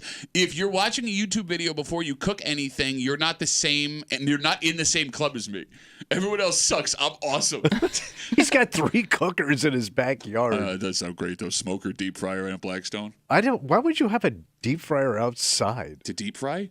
Because, no, that's how you do bigger. Like a basket and you're everything? supposed to do it outside. Well, aren't no, you? because there's like the air fryers now that you can keep inside. But this is like he's trying to dropping baskets Yeah, in. that's what I was picturing. So my old Like man, it's Cornhill. my old man bought one, and that was great. We would do like mozzarella sticks and French fries, and then he left it outside in the winter, and then he bought another one, and that was great, and then he left that outside in the winter. So he just let them just like rust out. 3. We bought 3 deep fryers. They used to sell them at Sam's Club. Like my dad, one more ticket punch, he would have gotten a free deep fryer. It's like my old man with the 4 VCRs.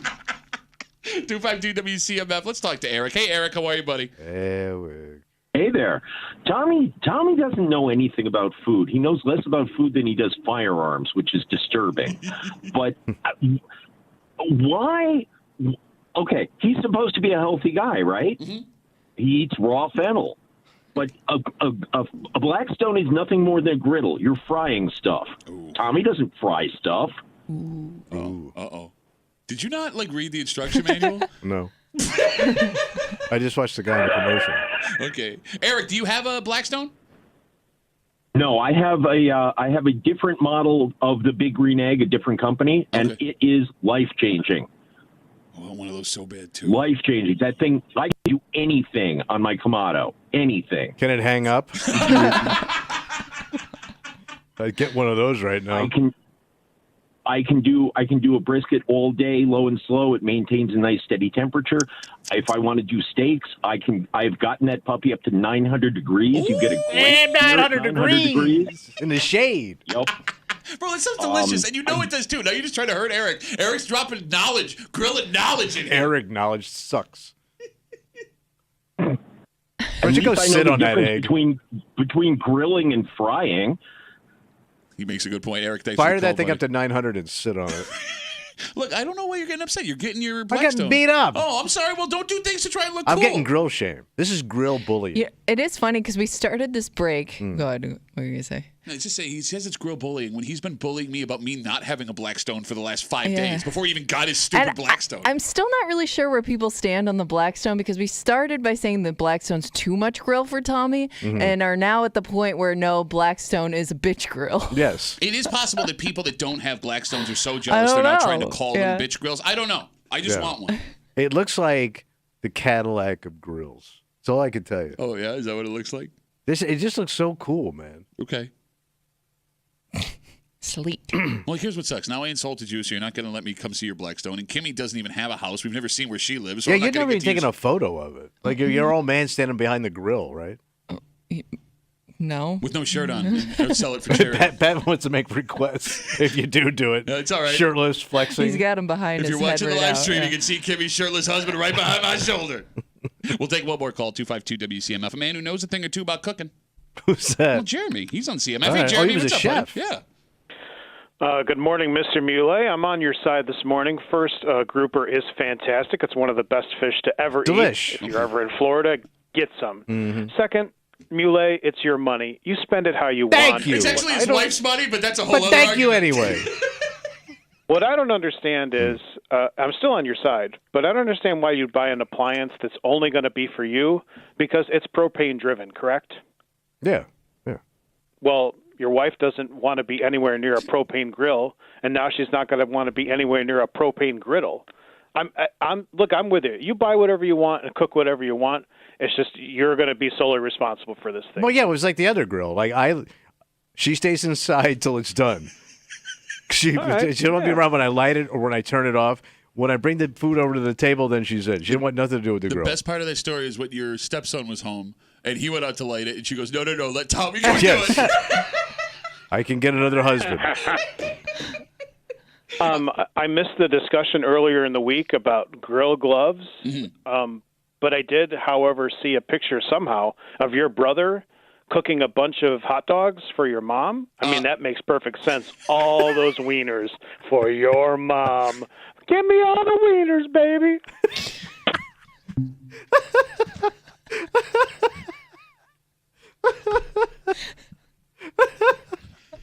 Oh, God damn it. I can't even breathe. I don't know if that was creepier coming from That was Jeremy. hysterical, man.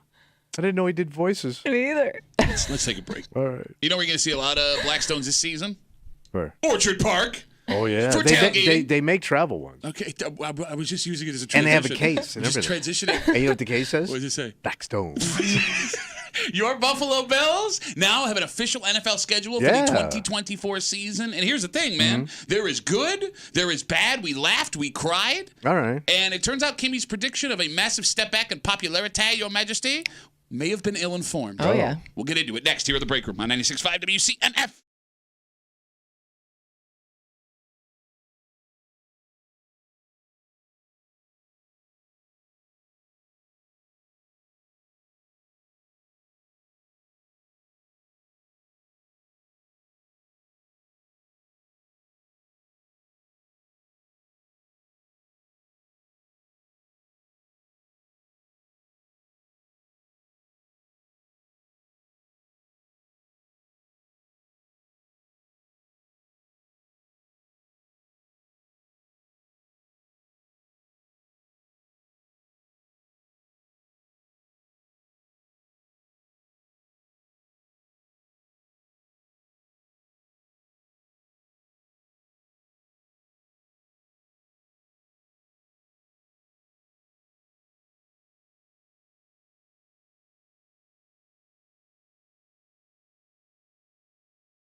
Ladies and gentlemen, what? We have a Buffalo Bills schedule. Nice. And rumors of this team's demise have been greatly exaggerated. Because it seems the Bills, at least as far as the NFL is concerned, are still very much prime time. Wow. So much so that the first month and a half of the season is going to mess up all our bedtimes. Oh, yeah. Real bad. Really? You're hanging out in the break room. Rochester's Classic Rock 96.5. WCMF. A lot of exciting things going on, Tommy. Like what? Well, for example, this weekend, the Boot Barn in Greece. Ooh, get your boot on. They're having their grand opening event. They got live music, boot giveaways. It's from noon to 2 on Sunday. Yeah, you can save $20 on select Western and work boots. You can save up to 20% on select clothing items. And you can hang out with a really cool, tough, bearded, handsome man. Big boot boy showing up? That's right. That's what they call me. Boot boy? Out west.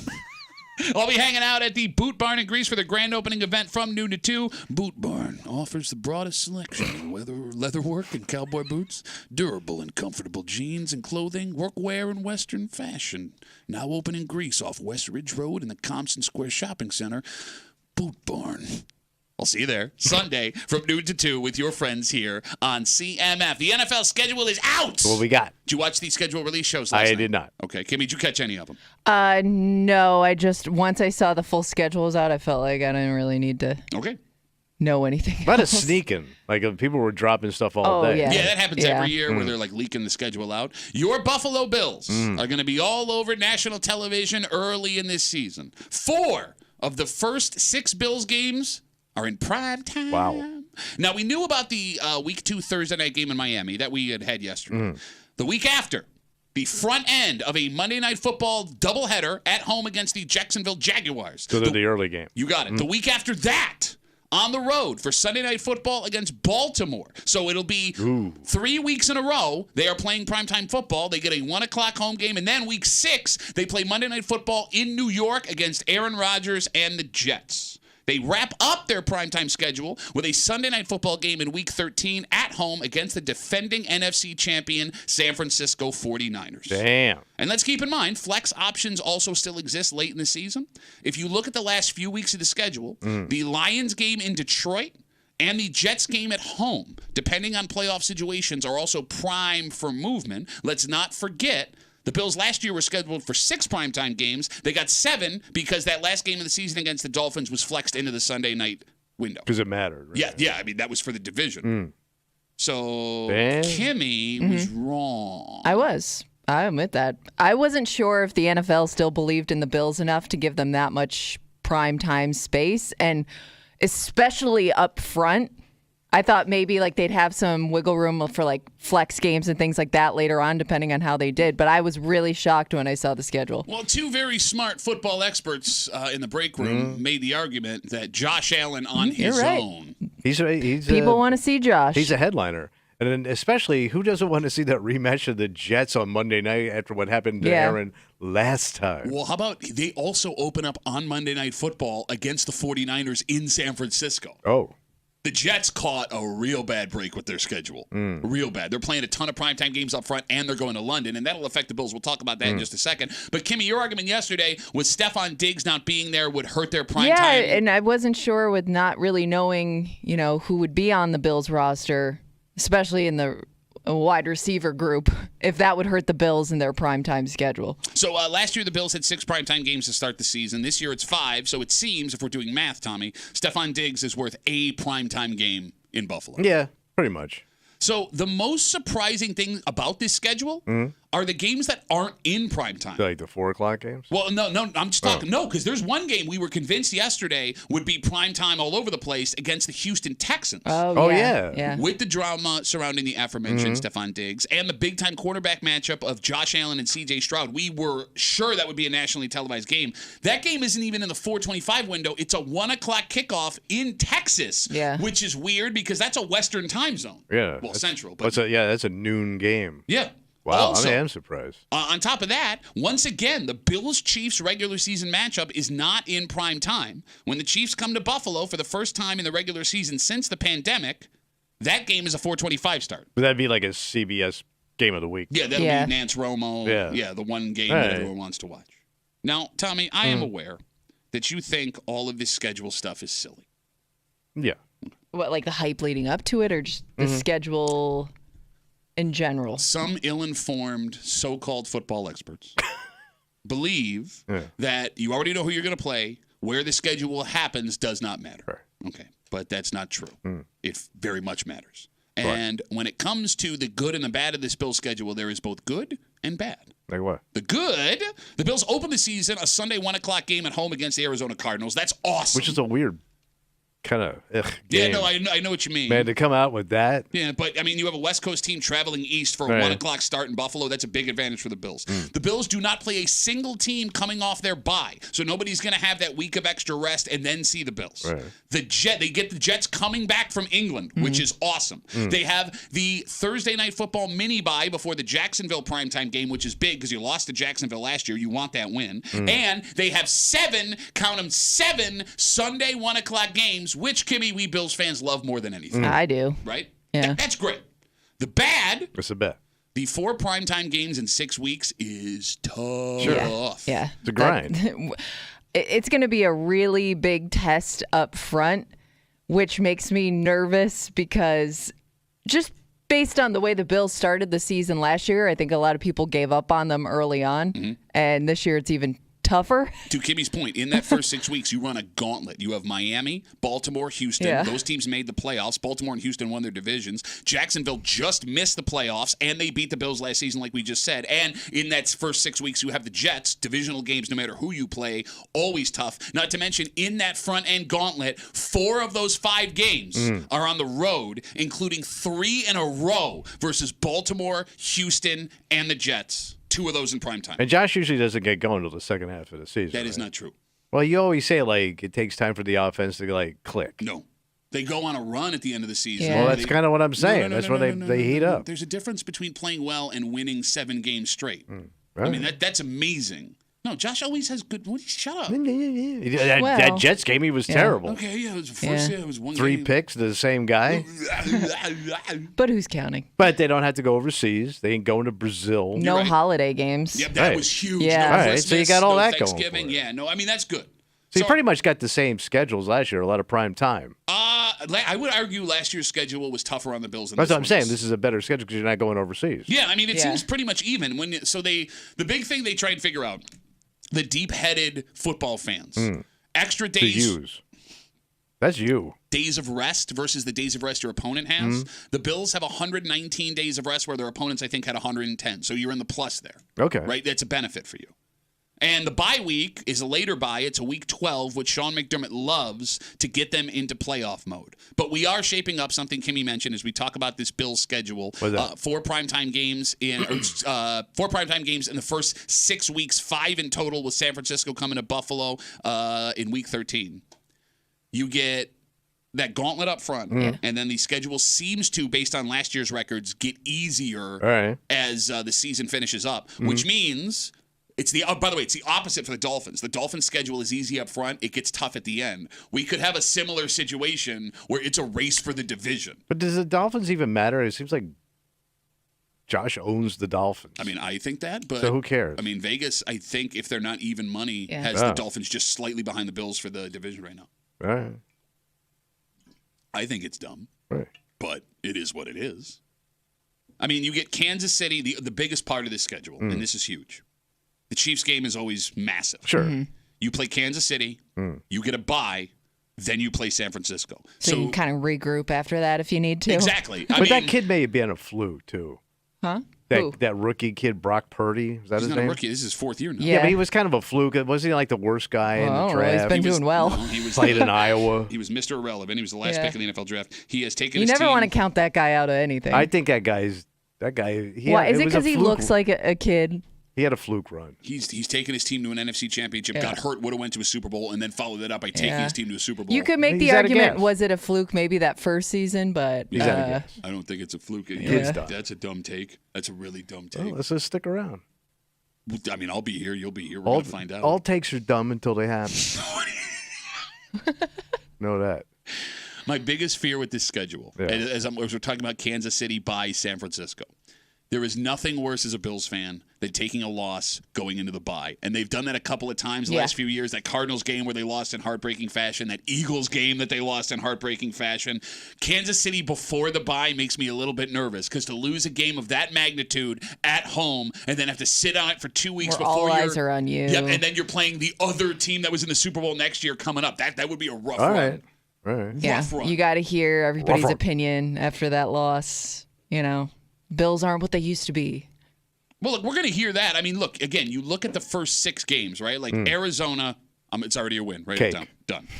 But then, I mean, Jacksonville, Baltimore, the Texans, and the Jets. Like, if you come out of there 3-2, that's good. But even at 3-2, they're zips off the bar. You want to talk about fluke? Here's my fluke prediction of the season. What's your fluke pick? I think the Houston Texans take a massive step back. Back? Yes. Like I'm saying San Francisco is. You're saying it's going to be Texas. Well, every year, there are teams that are locks to make the playoffs that miss. Last year, Jacksonville was that team, right? Every year, there's like shake. I feel like Houston's that team. Houston caught a fluke run last year that nobody really talks about. The Colts rookie quarterback was hurt, and he was playing really well before he went down. Jacksonville had a couple of weird games in that division. They shouldn't have won that division. So now... It's going to be a little tougher. Yes, it's going to be tougher to win the division. And the wild card teams in the AFC right now, I mean, you have Miami, you had a wild card last year. If Aaron Rodgers can stay healthy, you have to talk about the Jets being a potential playoff team. The Steelers may have gotten better at quarterback, and they still had a couple of wins. You have the Browns that are like milling around. Yeah. They made the playoffs last year. Don't worry about the Dolphins. The Dolphins will never be successful. I agree with you. Based on living in Miami. Why is that, Tommy? Because it's just too much fun down there. Miami's become like the fun capital of the globe. And those kids know it, and they're partying down there. And they will never win a Super Bowl. I am not worried about the Dolphins. The Dolphins, they're in a fun city, but it's a bad city. Okay. I mean, my God, they built a racetrack around their football team. It is the stupidest thing ever. They put boats in pools to watch race cars. Oh, he's right. They drop yachts in pools to watch Formula I know, 1. you showed us. And that goes around the stadium during the game. And we are getting to the point now, right? Yeah. We'll have, as far as we know, as long as everything's on schedule, 2 more seasons in this stadium before they move across the street. Wait, 2 more? I thought 1 more. 2026 is when they're opening. So at the end of the 2026? No. We'll have 2024, 2025, and then you go across the street. As long as everything works out the way that it does. You now have to start looking at the best games left in this only stadium the Bills have known in Orchard Park. The memories.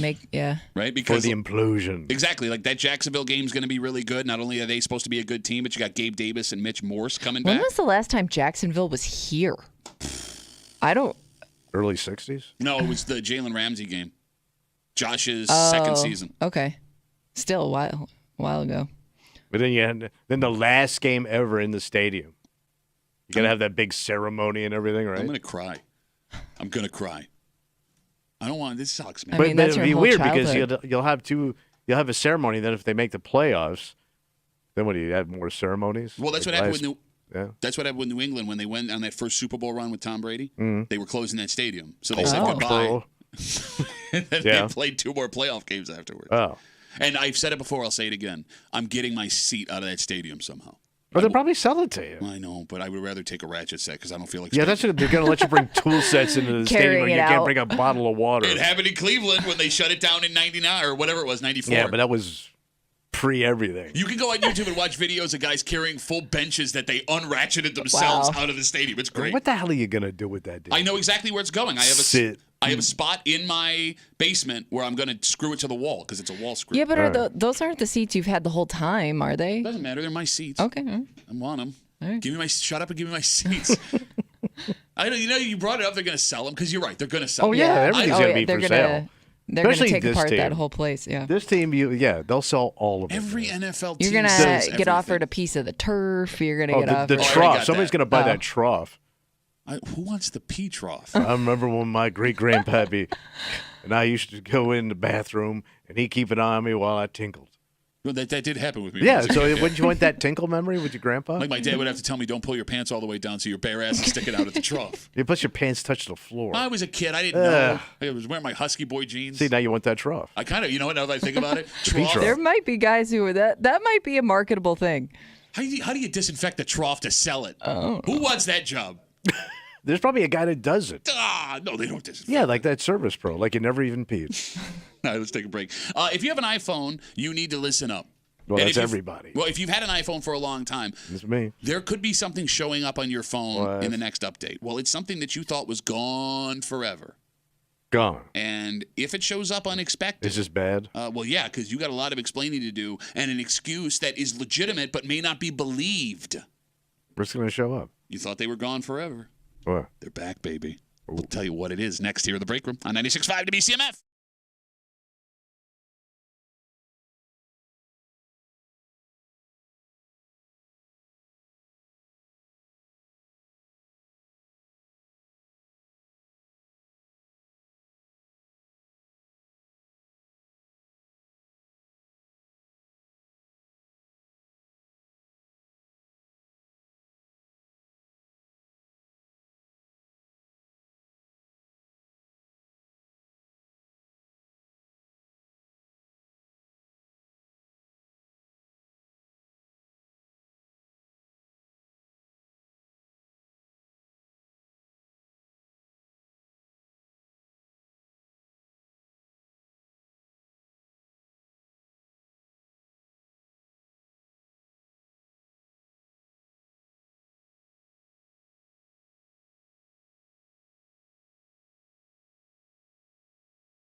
This is really bad. What happened? Look, for your relationship, because something that you did completely innocently 10, 15 years ago, all of a sudden could show back up on your phone. And the excuse you're going to give is not going to sound legitimate, even though it's a real reason why this happened. So why is things coming back? That's what we don't know. Oh. You're hanging out in the break room. Rochester's Classic Rock 96.5. WCMF. We'll jump right into it. What happened? There are reports that the new iPhone update are bringing back people's deleted pictures from years ago. Oh. So there have been several reports that when the new update hits your phone and you go into your photos, all of a sudden, stuff that you deleted from 5, 10, 15 years ago are back there. All right. And not only that, it's right at the front of your picture gallery, like you just took those pictures. Oh. And the pictures that people are noticing the most have showed back up on their phones? Nudes. The nudies. So let me paint a scenario for you, Tommy. You go to bed. Your phone updates, and you wake up. Yep, and your wife goes, "Hey, can I see your phone for a second?" You go, "Yeah, sure." And all of a sudden, there's 15 pictures of your dong right on the front of your phone. Yeah, but it's my younger dong. Yeah. You would still have to explain to your wife why you have pictures of your dong on your phone. Right. True. How do you do that? I don't know. And here's the thing. You would be completely innocent in what Well, you're not happened. completely innocent. You took a picture of your dong and put it on your phone. You're not completely innocent. All right, but here's the thing. It's not like a made-up picture. But it could have been a picture from 10 years ago. Exactly. Yeah. But it is you. Yeah. But you met your wife 10 years ago, right? Okay. If 12 years ago you took a picture of your penis and sent it to a woman, Yeah, right? You didn't do anything wrong. No, but Other than still exposing that poor woman to your penis. Yes. But it's a bad look. And it's a hard thing to explain to your wife. I understand. But by the way, also, how about these ladies that are all these button-up mamas now, but you were tramping around East Avenue 10, 15 years ago with the coochie cam? You talking about Mama for Mama? With Mama for Mama, that raw coochie picture you took outside of the bar you thought was so damn funny. Raw Coochie is one of the worst sushi restaurants I've ever been to. I loved that place when it was open. Bet you do. Yeah. You know, it's funny to hear your reaction to Kimmy and I's reaction, like you'd still be in trouble. Kimmy, it seems like where under 45 years old, if you're in a relationship, you assume that at some point your partner had naked pictures of themselves on your phone. You've had many relationships where you had a smartphone present as an adult. Right. Yeah. Whereas, with you and your wife, like you were already grown-ass adult people, right, with responsibilities. By the time the smartphones came out, you would never. Yeah. You would never, even though we know that you older people are sending dong pics all the time. Yeah, plus my hand shakes so much, I don't think it would come out right. Well, no, that would actually help it.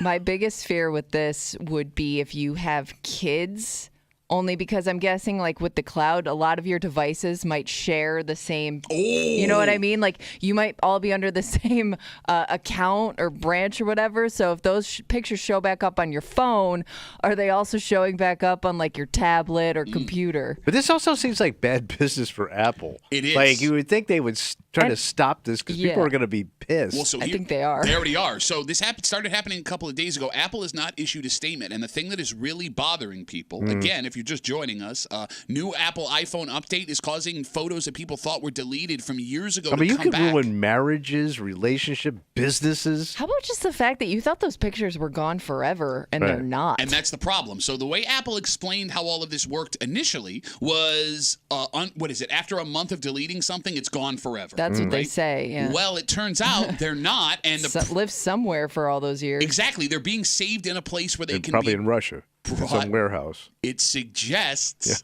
that there is some server somewhere that Apple is saving all of our stuff without us knowing it. Yeah. Which is no bueno. No. Not good. Yeah. Maybe the server's in Mexico. Mm-hmm.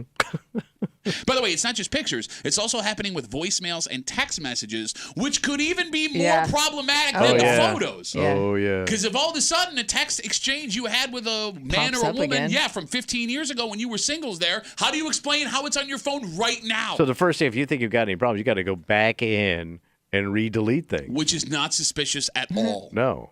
But you had to do it behind your spouse's back so they don't see them. Okay, but what does deleting them do anyways? Well, at least gets them off for the moment. They're not sitting right there top shelf. No, but Kimmy brings up a great point. Right. We're stupid enough to be, deleted it again. That should take care of it. Double delete. If you double delete, it's gone forever.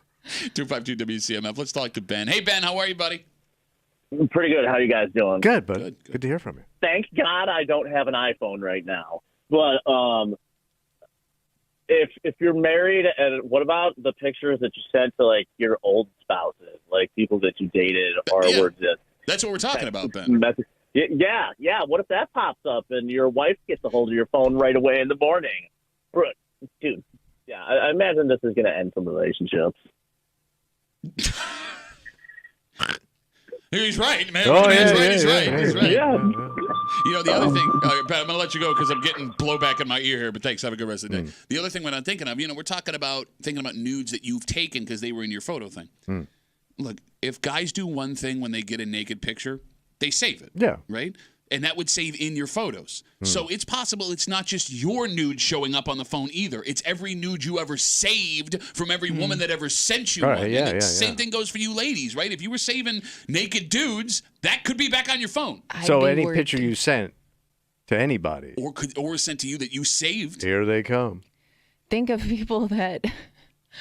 I mean, I didn't have a smartphone when I was a teenager, but there are teenagers that had smartphones that are now adults that I don't know what you were doing with your phone at 17 years old. You know what I mean? Yeah. Oh, this I would not want any of that back on my phone. Oh, this is so bad. So you could get an underage naked picture from back in the day when you were actually underage, now showing up on your adult-ass phone. In theory, yeah. Let's say it was 10, 12 years ago. You were 17. You'd be... Now you're guys working with the pedo cloud.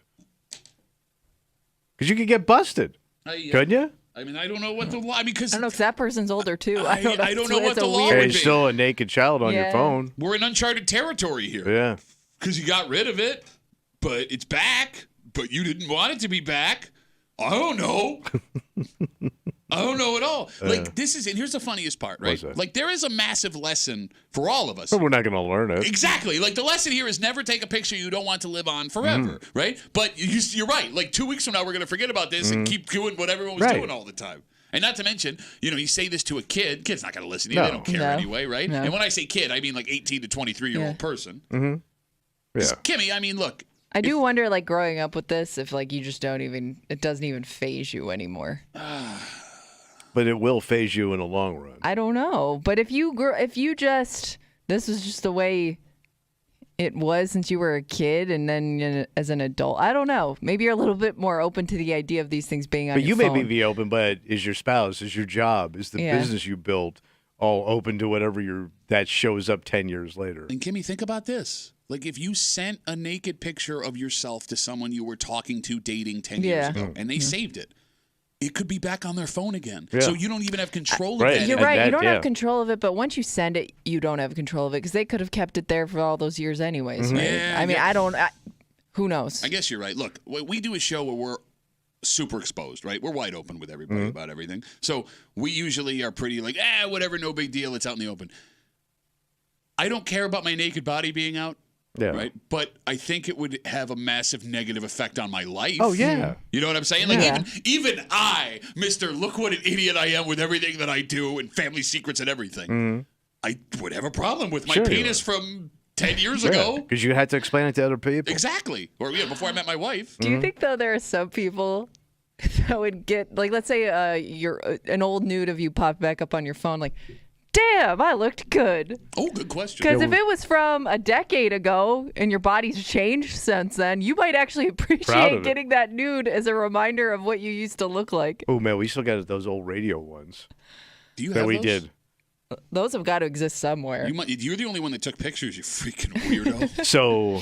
Yeah, those were on a. Those were out. Yeah, those were on a phone. Let me catch everybody up. About 15 years ago. Yeah. A previous inclination of this show, which I was in the room for, did a naked show. Right. But you and I were the only one that got completely naked. Butt-ass naked. And Tommy, so what was I, like 21? Yeah. Not weird at all. Inviting 21-year-old naked men in to hang out and talk on the radio next to your naked ass. And there was liquor involved, too. Remember I was drinking a glass of scotch? Tommy. There's a picture of me in this chair, butt-ass naked, drinking a glass of scotch. Tommy brought in scotch and socks. Tommy brought in a digital camera and started taking pictures. And because we thought it was so funny, I did multiple naked poses with clothed coworkers. Right? You have that camera somewhere. So that camera, but those things got down. But those things that were on my computer, and so I don't know. Wait, did you get rid of? Do you still have that computer? No. Are you serious? My naked ass could be. Oh. Yeah, somebody could have dug up that hard drive. Bro, there's full dong Oh, on there's there. some hard drive on there, girl. We What were were you young guys bucks doing? back then in the radio biz. I was a young buck. You were in your 40s. I had a nice body when I was in my 40s. You actually did. It was pretty impressive. But can we talk about, I'm sorry, I didn't really fully fathom what happened until this moment. Right. Yeah. This moment just now. You convinced me in my early 20s while giving me alcohol to get naked with you and do a radio Yeah, show. you were easy, man. What the hell? So- and then you took pictures of it. So I had somebody, not you, house sitting for me. Okay. When in Webster, and they were using my laptop to do stuff. So when they went into like that down mode, it just goes to like a slideshow. Yeah. So slides of my dog, The the backyard, screensaver. and then there's like, and they said to me, "Hey man, do you know there's naked pictures of you on your thing I just saw?" I go, "Oh God." Whoops. And it was not good. It was like me and you. Yeah, no, I got it. We're all naked together. There was a picture of me completely nude, full frontal, with my arm around Christian Dan, and he's giving me a Father's Day card.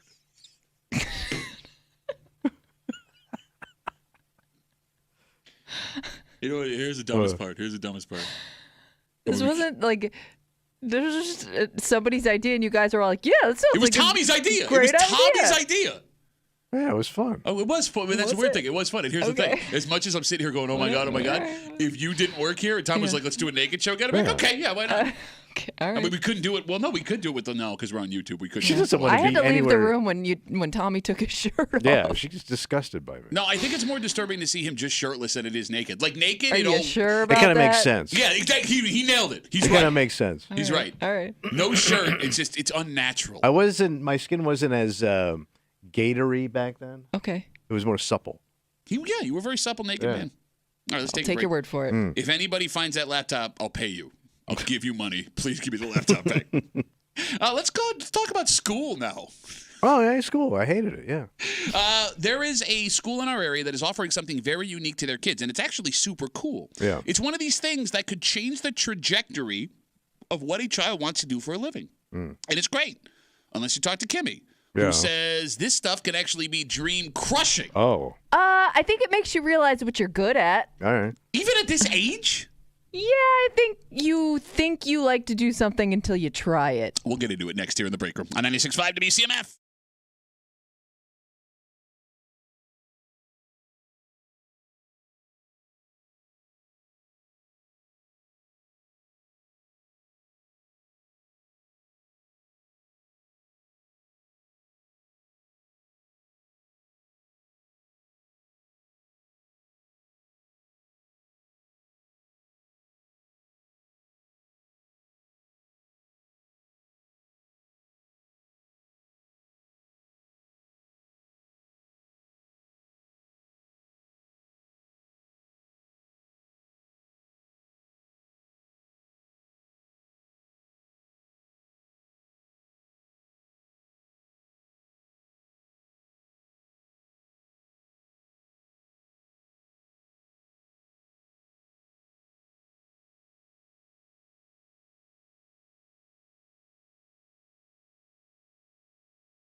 School exists to educate. Yes. It also exists to, how do I put this? Expose your child to everything possible that they might want to do for a living. You gotta mold their little mind. Well, yeah, I mean, like, figure out what gets you going and what could be a potential career down the road. And Tommy, there are people who will fall in love with a class, and then you are dead set on making that your job for the rest of your life. Okay. There are some kids in our area being exposed to a very interesting potential career. And Kimmy is here to destroy their dreams of making it what they want to do for the rest of their lives. You're either going to love it or hate it, kid. You hanging out in the break room, Rochester's Classic Rock 96.5. WCMF. We'll jump right into it. What is it? School number 46 in the city of Rochester. One of my favorite schools. Love 46. Slightly better than School 45. Oh, yeah. They have a hell of a program going on. What do they got going on? They have the Beekeepers Club. God, wait, what? You heard me. Them little hands touching bees? Well, no, they show them all in they're like decked out in the beekeeper outfits. It's the cutest picture, man. They're a bunch of 5th grade, 4th grade kids in little beekeeper But outfits. they got legit bees. Yeah, so one of the 5th grade teachers. No, they got fake bees. I don't know. They got C's. One of the 5th grade teachers had been a beekeeper for about a decade, and during the pandemic, she started this club. And since then, these elementary school kids, all in their adorable little beekeeping outfits, have been taking care of the bees, learning about the bees. Right, educational. Yeah, and the this effects is good. the bees have on nature. Yes. And there's a lot to take in. Not to mention, I mean, look, there's 10 different careers you can go down based on what you're picking up here in the Beekeepers Club. And I saw this story that Kimmy sent to me last night, and I'm all like, oh, this is great. Good for these kids. And Kimmy comes in this morning and goes, this sucks. This is bad. I didn't say it was bad. I was just thinking about my own experience in the electives that you could take in high school, and some of them are really unique classes. Can we, Tommy, do you know what an elective is? You got to vote for it.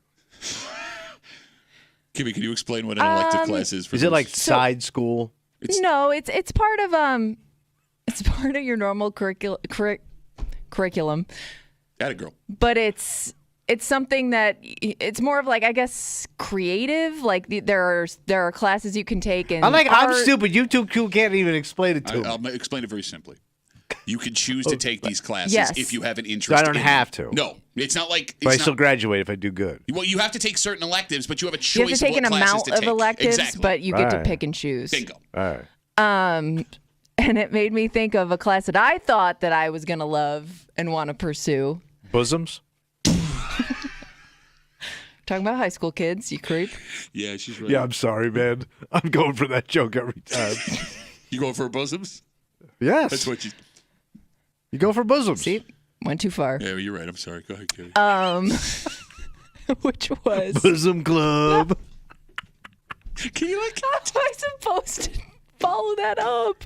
Talking about kids. Well, we're not talking. They're imaginary children. They're imaginary child bosom.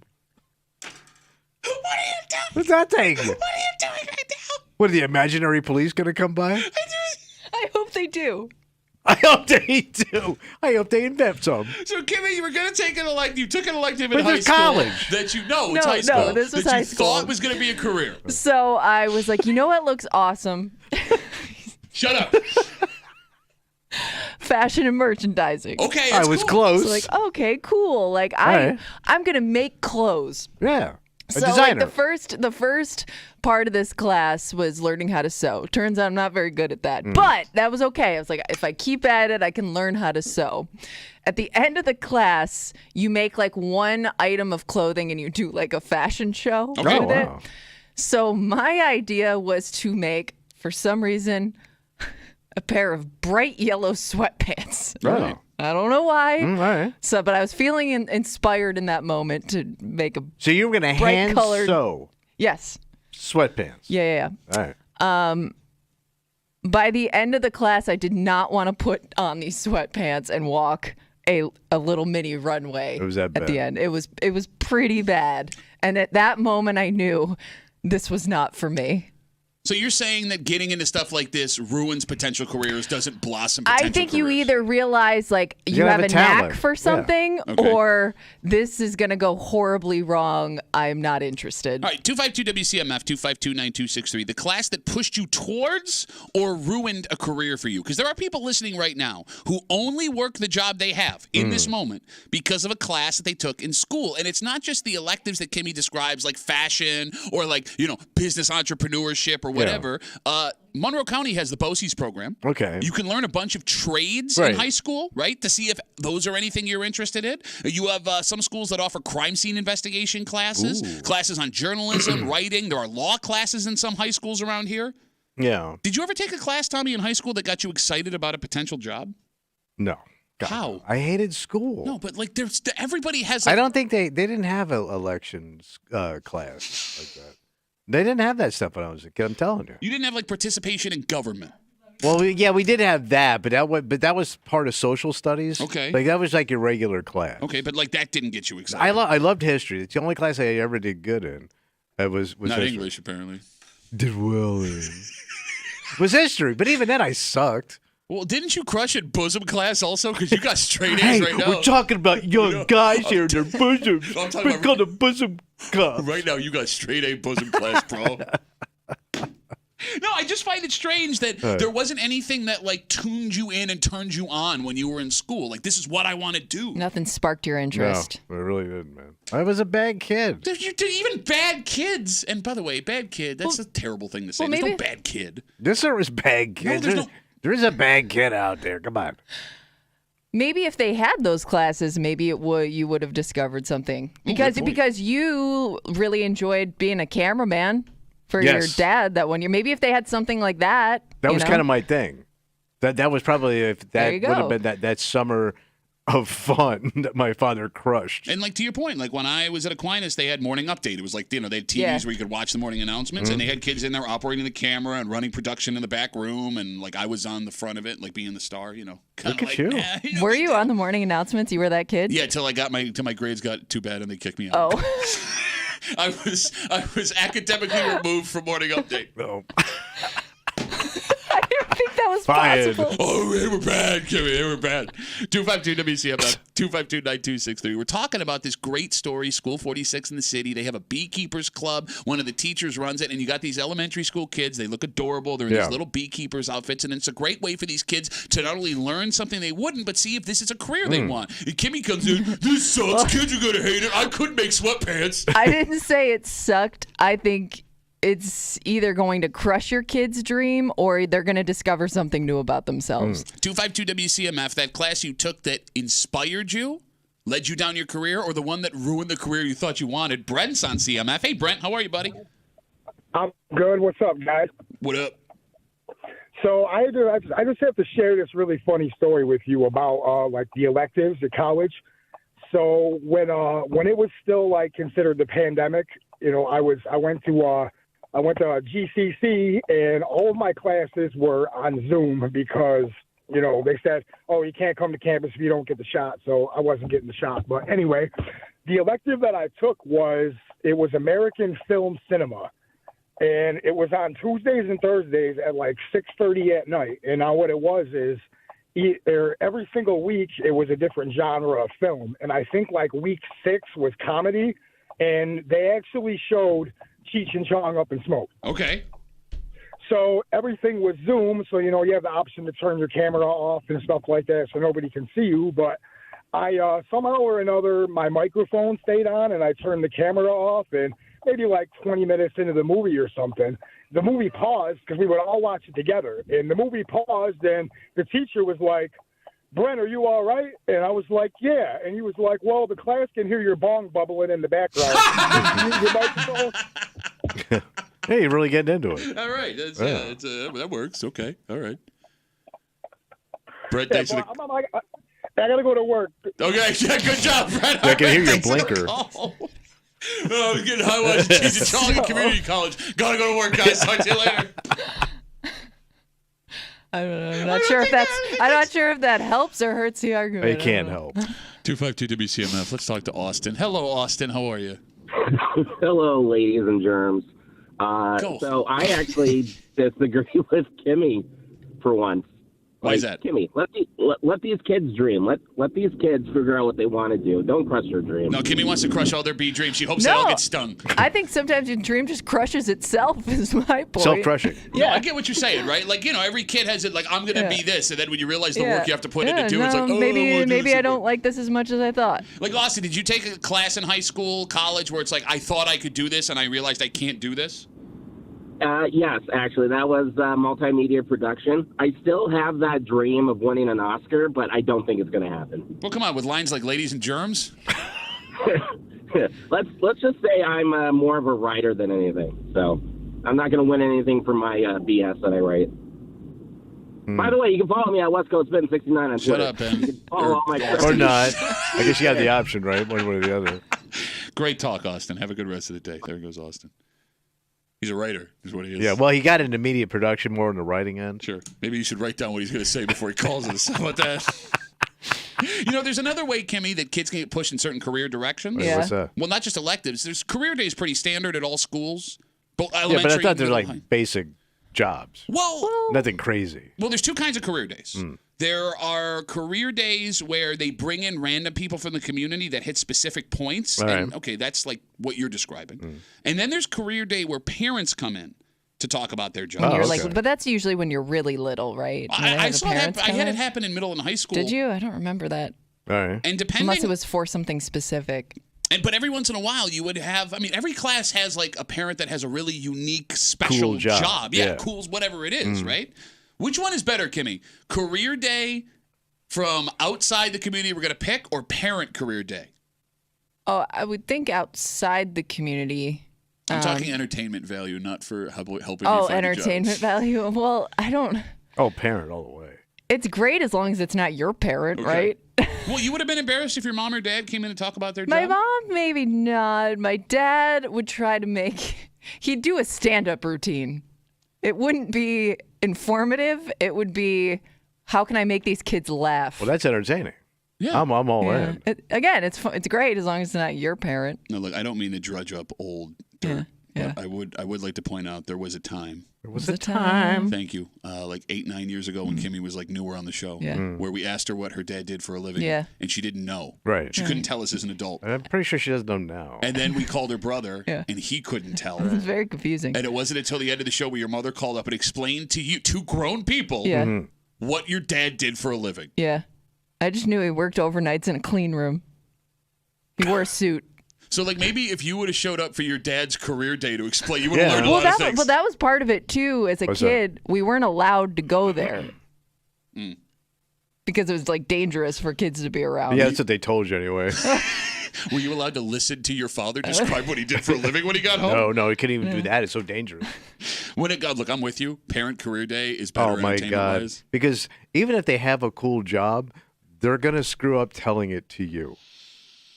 That's They're true. gonna get confused. Yeah. And they're gonna get flustered, and it's gonna be hysterical. You also learn a lot about your classmates on parent career Oh, day yeah. based on their parents and the jobs Like that they you have. know why that kid has that personality. Exactly, Because yeah. look at his daddy. And like, oh, man, this is one of the worst things ever. We were in middle school and they had parent career day. Well, your old man was a cop, so that's gold. No, it was cool when I was a kid. I mean, he could roll up in the cruiser and everything, right? No, I mean, it was really, no, I enjoyed that. Like, I was proud So of that. did he do that? When I was a kid? Yeah, that happened. But I told you, he was also McGruff, which I thought was cooler, Mm. right? He dressed up like McGruff the crime dog. But there was this kid, God, I'm not going to say his name. He was proud of what his dad did for a living. Okay. And it was right when Del Taco opened in Rochester. You remember Del Taco? Yeah. They would Yeah. sell tacos and french fries. His dad, he said, managed a Del Taco. Okay. And his dad came in for career day and in like the Del Taco polo shirt with like the Del Taco And he name probably tag. smelled of taco. And he's like explaining what he does for a living. And like he got lit up when his dad was done. Oh, really? They called him like his Why? they called him Steve, like Stevie Tacos. Like because everyone's, oh, damn it, tacos, and Del Taco. And the guy could have owned the Del Taco franchise. We don't know. Right, but you're just busting him on the Killing him taco. because we have him as like a guy working at like 9 o'clock at a Del Taco, dropping the fries in the fryer, which is a honorable job, right? It's a job. But Did he like, bring in tacos? No, he didn't bring in Because that's the tacos. way you win. Like, if you were in anything with food, Yeah. as a parent, I'm bringing in that food to win the audience over. And you win Yeah, you're everybody right. over with a taco. I'm with you. Well, I also think that there are careers that work better with kids who are like, 7 to 12 as opposed to coming in and doing it for high school kids. Because I remember going to school, it was probably like 3rd or 4th grade. A kid's dad came in. I think he was like a scientist for Kodak, but he came in like Bill Nye, like coat, goggles, did Science the whole guy. like we're gonna do experiments in front of you thing. We're like, yeah, it's awesome. But could you imagine that guy coming into a class full of 16-year-old Yeah. students? He's getting absolutely crushed. Like if you told me as a little kid, like Bobby's dad, he drives a bulldozer. He's coming to school and he's bringing the bulldozer. He's going to be out front. You own every young kid in that school. Mm-hmm. And then you give every kid a bulldozer. But it's funny, like you talk about a little kid. If Bobby's dad showed up now with his bulldozer outside, Still you'd going run out after and him. think Yes. Bobby's dad was the coolest. Yes, I would. All right, but I hope we got to move on. I appreciate the call. Yeah, there are some. We all have these scenarios we run over in our head just in case, right? Like scary scenarios. How do we survive? Emergency. Yeah. This is not one of them. Oh, all right. And it's horrifying, like horror movie horrifying. Yeah. What one man allegedly did just east of us in a town that's supposed to be having fun right now with the weather turning, buddy. Oh, yeah. We'll tell you all about it next here in the break room on 96.5 WCMF.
Most of us, thank God, will never be in a situation this scary. This sounds terrible. Well, because of that, we never consider what to do in this split-second situation. And what this victim had to deal with, according to authorities, is something you would only normally see, legit, in a horror movie. Wow. You're hanging out in the break room. Rochester's Classic Rock 96.5. WCMF, what are you doing Sunday?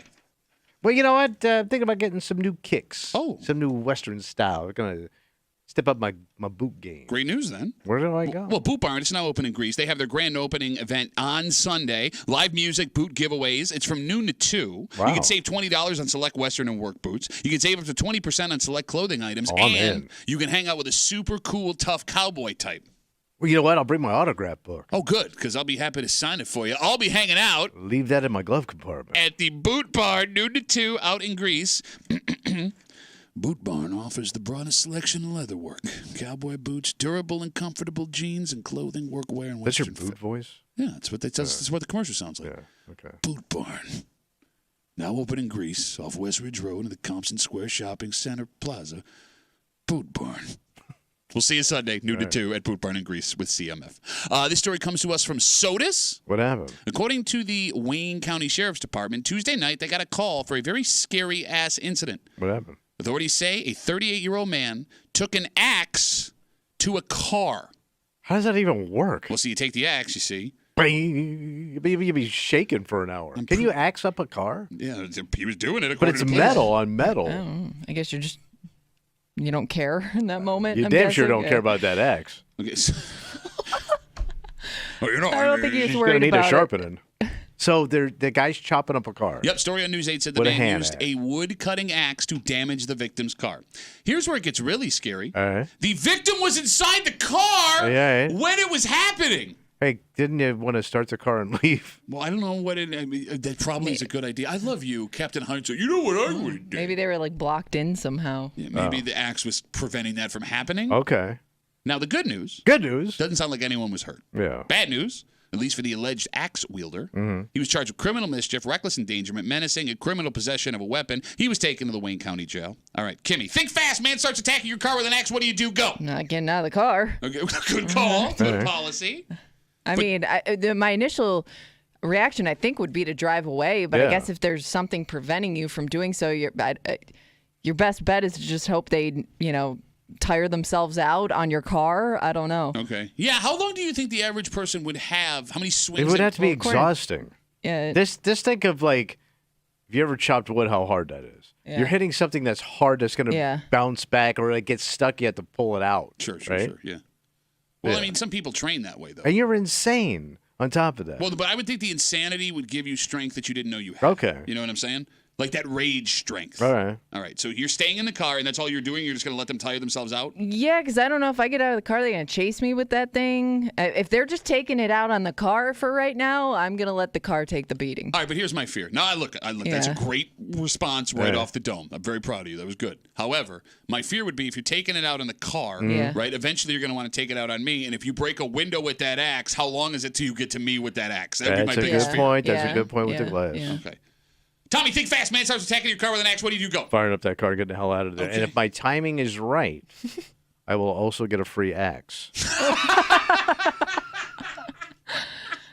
Before he gets to pull it out of that quarter panel. Would you want to use that axe that was attacking you? Hey, It was maybe attacking- not, but it's a freebie. It's mine now because it's in my quarter panel and I'm heading home. The point I'm getting at when I ask think fast, no one has ever considered what they'd do if someone came at them with an axe. No. Because one, axe is super scary. Yeah. Not just for the damage it would do to your car, potentially you, but because you only see axe used as a weapon during actual horror movies. In the state of Texas. Yes.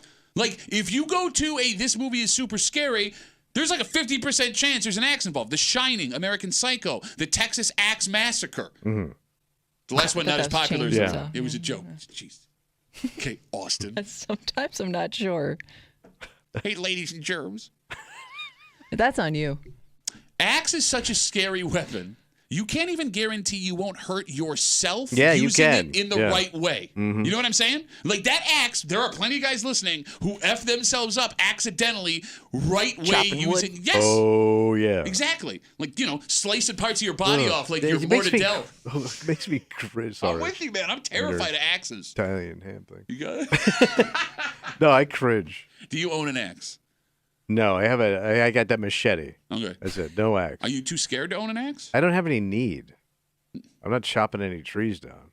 I bought that little mini chainsaw that you also got scared. You know, that's what's scarier, Tommy with an axe or Tommy with a mini chainsaw? Chainsaw's going to do most of the work for you. But it's a small chainsaw. Yeah, but I feel like Tommy's going to swing an axe really slow, so I just feel like you have better odds. Are you man-shaming my murder spree with an axe? Listen, I watch you get up and down out of that chair. I can't picture you swinging an axe. I like to take my time because of my bad back. When the woman's right, she's right. I can't swing an axe to my back. Yeah. Oh, there you go. Can't do it. 252 WCMF. We're talking about this story happened out in Sodus. Authorities say a man attacked a car, 38 years old, with an axe while the victim was still in the car. We don't have anything about a motive. He was arrested, charged with criminal mischief, reckless endangerment, menacing, criminal possession of a weapon. He was taken to the Wayne County Jail. How about explaining that to the body shop? Like, that's something they haven't dealt with before. Like, you take it to the body shop, but what happened here? Well, yeah, a guy chopped my car with an axe. Okay, see, you say that, but I bet you there are guys that work in body shops that have dealt with axe wounds. No way. It's got to be so rare. And I'm not talking about your mom. No, I mean, yeah, Right, rare. right. You could say she got a big gash. That's exactly what I'm saying. Hello. Why'd you say it twice? I didn't.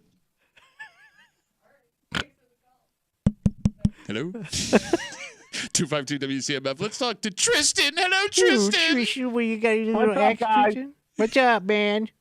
I got an idea. What is it? Well, if I can start my car, can we just run over him a dozen times like I'm playing Grand Theft Auto? Okay, well, it also depends on where he's swinging the axe. Because, like, if he's swinging the axe, like, against a wall, From the side, right? yeah. And if you take a shot and miss and now your car's crashed, he's probably going to be more mad and he's got an axe and you can't go anywhere, Tristan. Well, then I shoot him. Okay. Yeah, that's right. Just shoot him. My little Tristan pistol. Yeah, Grand Theft Auto, the guy. Okay, that's a great take, Tristan. Thanks for the call. I appreciate it. Grand Theft Auto, the guy. Grand Theft, see, that video game ruined a generation. Apparently. Me we included. lost a lot of They Tristans. were right. A whole generation. So what's more interesting about the actual story here? It's hard to pin down why someone would do what this man is accused Because of. that's a lot of passion in that. To flip out like that. You're right. Now, we don't know anything about the victim, if it was a man, if it was a woman, the age, relation, if there's any. And I know, Tommy, every time you see a story like this, your first thought is... Messing. Y'all messing. Well, but it's the dude swinging the axe, 38 years old. Who's messing? Well, he caught somebody messing. Okay. So now somebody was messing with his stuff, or he was messing with their stuff, but somebody got cold busted. Because that kind of passion, there is love involved. Okay, Or no. what they thought was love. You always go there. That's what I'm saying. Like, there's nothing that says that. And, you know... There's everything that says that. That's kind of passion, man. All right. That's some sodas messing. There's two ways to look at this. What's that? All right. Either you're right that this person was so angry because of something that affected them so deeply that the passion causes them to grab an axe and Right. attack a car. The other way to look at this On is soda soul. soda soul. If you have it in you to use an axe in this way, maybe you don't need to be provoked all that much. Maybe you're just enough of a psycho where nut any job. little thing will cause you to grab an axe and attack a car. All right. Because those people also exist too. So they just fly off the axe handle and just start chopping? Well, no, if it flies off the axe handle, you're actually good because now it's just a piece of wood smashing your car. No, I mean, Kimmy, you get what I'm saying, right? Like if you're willing to grab an axe. It may not take in all general, that much to push you over the edge. If you keep an axe on you, maybe you're just looking to use that axe. That's another great question. Where did the axe come from? I don't know. Or could it be a work axe? But is this his home where he knew where his Right. axe was and he went Did they and say got it's it? out on a piece of like a private property? It or doesn't like a say. house? It doesn't say. Does not say the location. It doesn't. Yeah, but like if he has an axe on him at all times, that's also alarming. Well, that's a working axe. You don't know that. But Yeah. Who has an axe? Most people have an axe, they're like working people. Okay, but if you have, let's say you keep a bunch of tools in your car, Right. you still went for the axe. There may have been other things in there you could use, We got him in the news. but you went with the most intimidating It is. tool. Well, but I don't think his goal was to make the news. He doesn't have a press agent that let's call him. Hey, you nailed it, kid. We're getting booked all over the place thanks to your axe caper. Keep using that axe, kid. We'll be dancing through the Poconos all summer long. Yeah, I'm thinking there was probably a girlfriend or a wife. Okay. Let's take a break. Well, y'all ain't got any better ideas. No, it could have been. You didn't listen to my point. It doesn't have to be anything major if you're willing to use an axe. I don't think there is casual fly off the handle axe. You don't think guy. road rage or anything But like that? We watched a priest use a bow and arrow to kill somebody with road rage. My first thought was road rage. Oh. That's a great call. I didn't think of that. That's a really good call. In Sodas? Well, yeah, there's roads in Sodas. I don't know if you've been. It's the only way in and out. Use the but roads. but usually you're just moseying on them roads. What are you talking Maybe about? somebody was moseying a little too much. And it's like one way in, one way out, right? So, like, Well, that point is, yeah. Sure. Well, why is he going to Sodas? You go for the point. Like, what else about Sodas? Wow, really got to get down to Sodas. Well, you could live in the town of Sodas. You could. Which is a little south. Yeah, no, I mean, you're not excited about it. No. You know what I mean? You want to go where the fun's at the point. That's what I mean. Point of that axe. Ooh, messing at the point. Shut up, man. Let's take a break. You know, we talked about the Bills' schedule this morning. NFL schedules are out. Yeah. The Bills, thank God, do not have any holiday games this year. All right. They missed on Thanksgiving. They're not one of the 2 Christmas games. But it's information we got yesterday about the Christmas games that are a little head-scratching. Why? Well, we know that the NFL is moving towards more streaming exclusive games. Yes. And the Christmas games will be streaming exclusive games. But they will be streamed on a service that has never streamed. Yeah, I was a little shocked. An NFL game? Or, Kimmy, they've never streamed a professional sporting event before, have they? I don't believe so. I Who mean, are I know the announcers? they've had live events. I don't know if any of them have been sporting events. I mean, Tommy, the question that you ask actually raises a larger question. Yeah. We don't know who's going to be working these games. And if you only have 2, what's the point? Yeah. We'll get into it next here in the break room on 96.5 WCMF.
We found out last night your Buffalo Bills are playing in 5 primetime games this season with the NFL schedule released. 2 of them at home, 3 of them on the road. The matchups are interesting. But we lucked out in one very specific way. What's that? We don't have any holiday games, All right. which means there is no having to convince your spouse or your in-laws or whomever, I'd love to come to Christmas, but I'd rather go to the Bills game. Yeah. However, it's the Christmas games that are so head-scratching. Yes. Because this service, which has never once hosted an NFL game, a live sporting event as far as we know. Was this a surprise announcement yesterday? Yes, it was. All right. You're hanging out in the break room, Rochester's Classic Rock, 96.5, WCMF. It was announced yesterday before the official release. We knew that the NFL was going to play 2 games on Christmas this year. Those games are going to air exclusively on Netflix. Wow. Now, here's what's strange about this.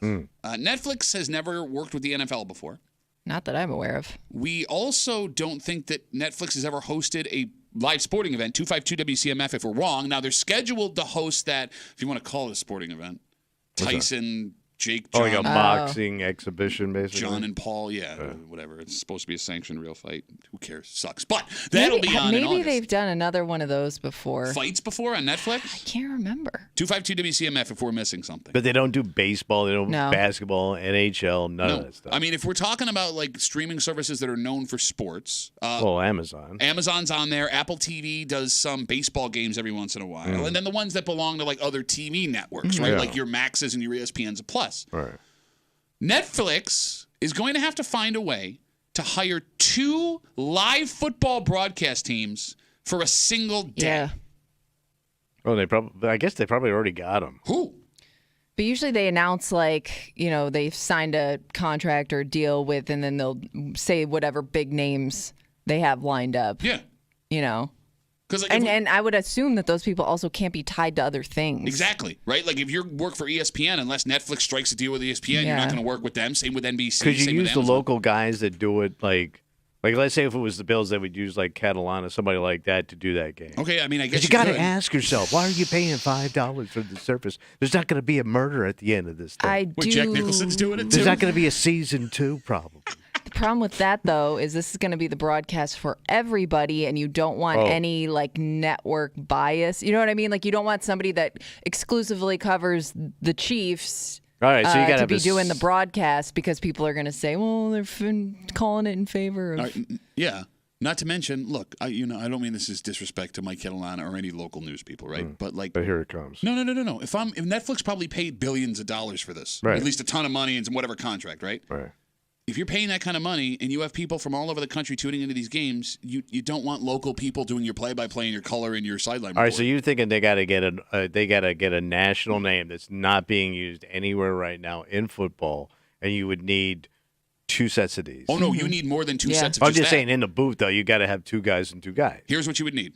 You would need a full pregame show, potentially 2 pregame A panel. shows. Yes. Yeah. Okay, so that's like 3 to 5 people. You would need someone to produce all your highlight packages, so like a full team of production. You would need play-by-play, 2 of them, color, 2 of them, sideline reporter, 2 of them. All of them for a single day, 2 games in 2 different parts of the country. I also want to point out that when Netflix was first starting to get into the live broadcasts in general, they couldn't pull it off. I think it was like a reunion show for one, like Love is Blind or something. And it ended up not happening that day because they couldn't get it to go live. Great point. Not to mention when Amazon first started doing the streaming games, there were issues with Amazon Yeah. streaming those games. They underestimated how many people would be watching they them. crashed? Yeah, and some of it crashed. Some people couldn't get the games the right But way. there's got to be guys out there. Who? Name one. It was probably, No, you guys know better than I I do. would guess they get some former athletes. You got to go a deep cut guy. Okay, but other than that, I don't know who's going to run the show. You know what I mean? Like who's going to host, who's going to do the play-by-play. Could you get Deion Sanders? I mean, he's going to be coaching Colorado at the time. Oh yeah. So that's probably hard. Yeah, but he's done 2 things at the same time before. He has, but that also caused massive controversy. Yeah. Right? All right. Yeah, Catfish Hunter didn't like it. Catfish Hunter. Nobody knows who that is. I don't even know if he's alive. No, but I'm racking my brain last night thinking of who they could get, and there's Old coaches. You get some old coaches that did it. But here's the thing, man. There are so many of these services now and programs that run games. I can't think of anyone who knows what they're doing that's loose and free. Everybody works for ESPN. Everybody works for NBC, CBS, Fox, Amazon, right? There's so many. Could you get guys that were in the booth before just been out of the game? That's what I mean. I don't know who those people would be. Who are they? Dennis Miller. Dennis Miller was the worst part of like Monday Night Football's history. Right, but he's available. No, but he's not even on the road anymore right now. I think he's retired. I'm going to do the game for you. I would watch that just to see how bad it got again. All right. 252-WCMF, 252-9263. It was announced yesterday that Netflix, for the first ever time, will be broadcasting NFL games. They're going to have the exclusive rights to the 2 Christmas games this year. But what's weird about it is that's it. It's the only thing they have. So they need 2 play-by-play workers, 2 color analysts, 2 sideline reporters, a pregame show. I mean, the sideline, no, who cares? I mean, it's going to be the guys in the booth that are going to drive the show. But they always have big names for those things. And, I mean, you need someone who knows what they're doing. Yeah. Pretty girl with a microphone. Oh, there here are we guy go. sideline reporters. Yeah, you idiot. Pretty boy with a microphone. Pardon me, boy. 252-WCMF. Was that an interception? Yes, sir. Maybe Joe Namath. He used to do it. You could get that and a reverse mortgage. Or a Medicare supplement. Kevin, he's on CMF. Save the show, buddy. How's it going?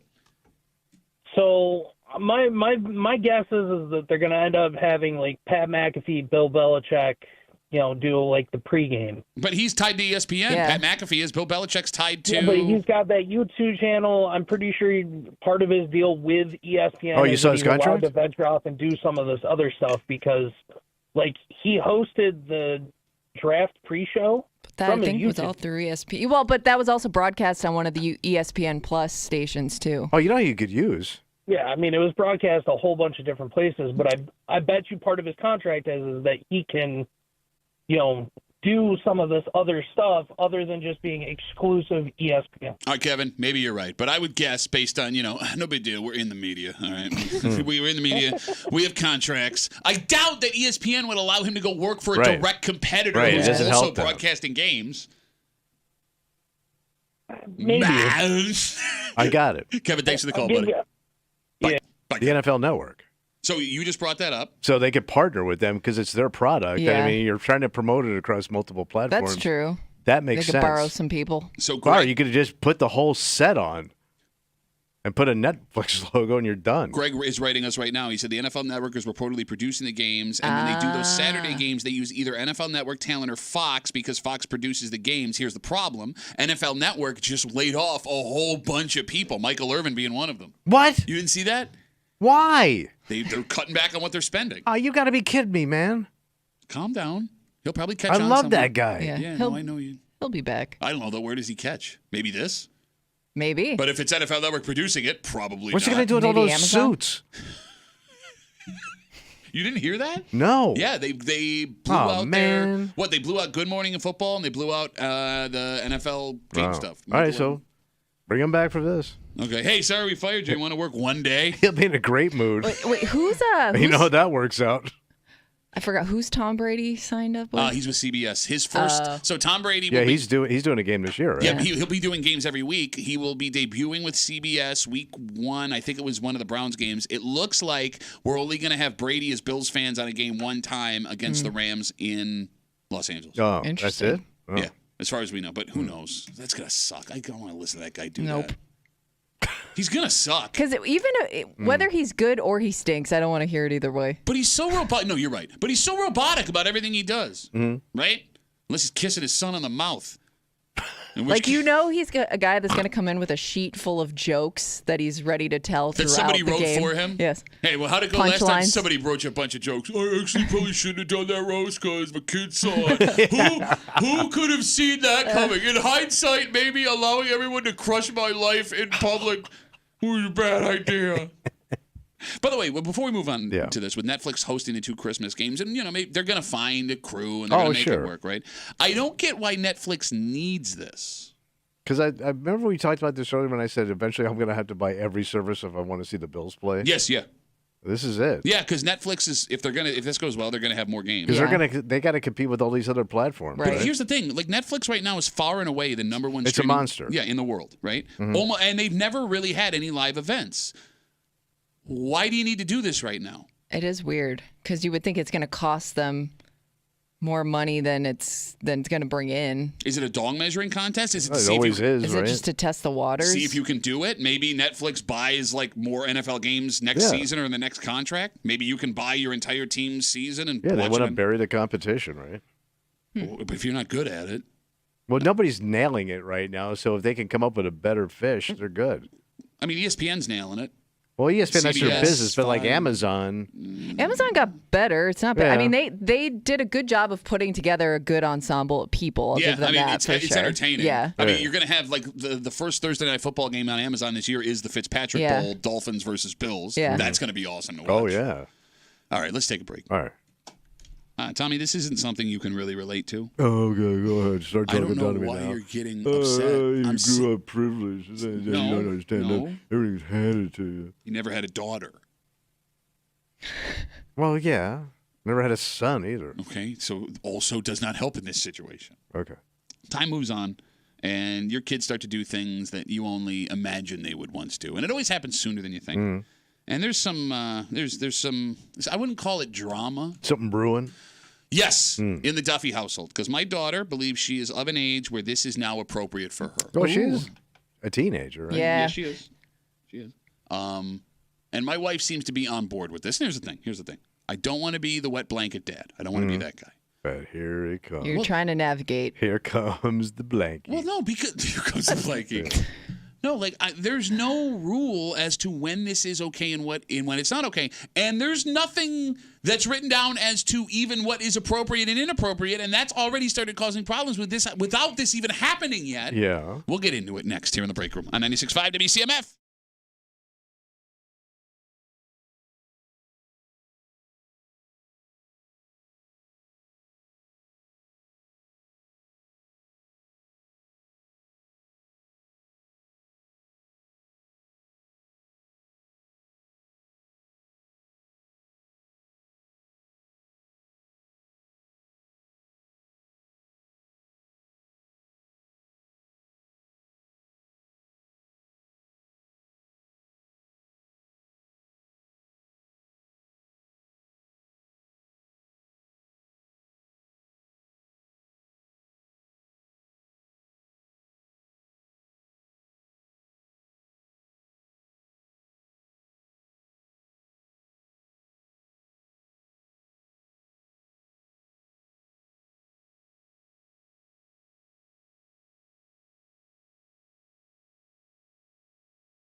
Sunrise, sunset, swiftly go the years.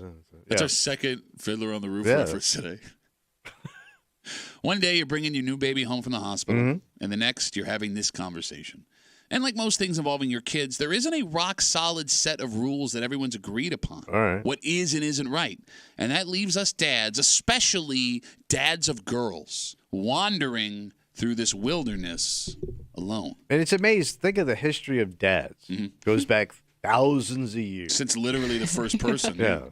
Through the first dad that crawled out of the swamp, turned into an actual human being, if that's the way you believe.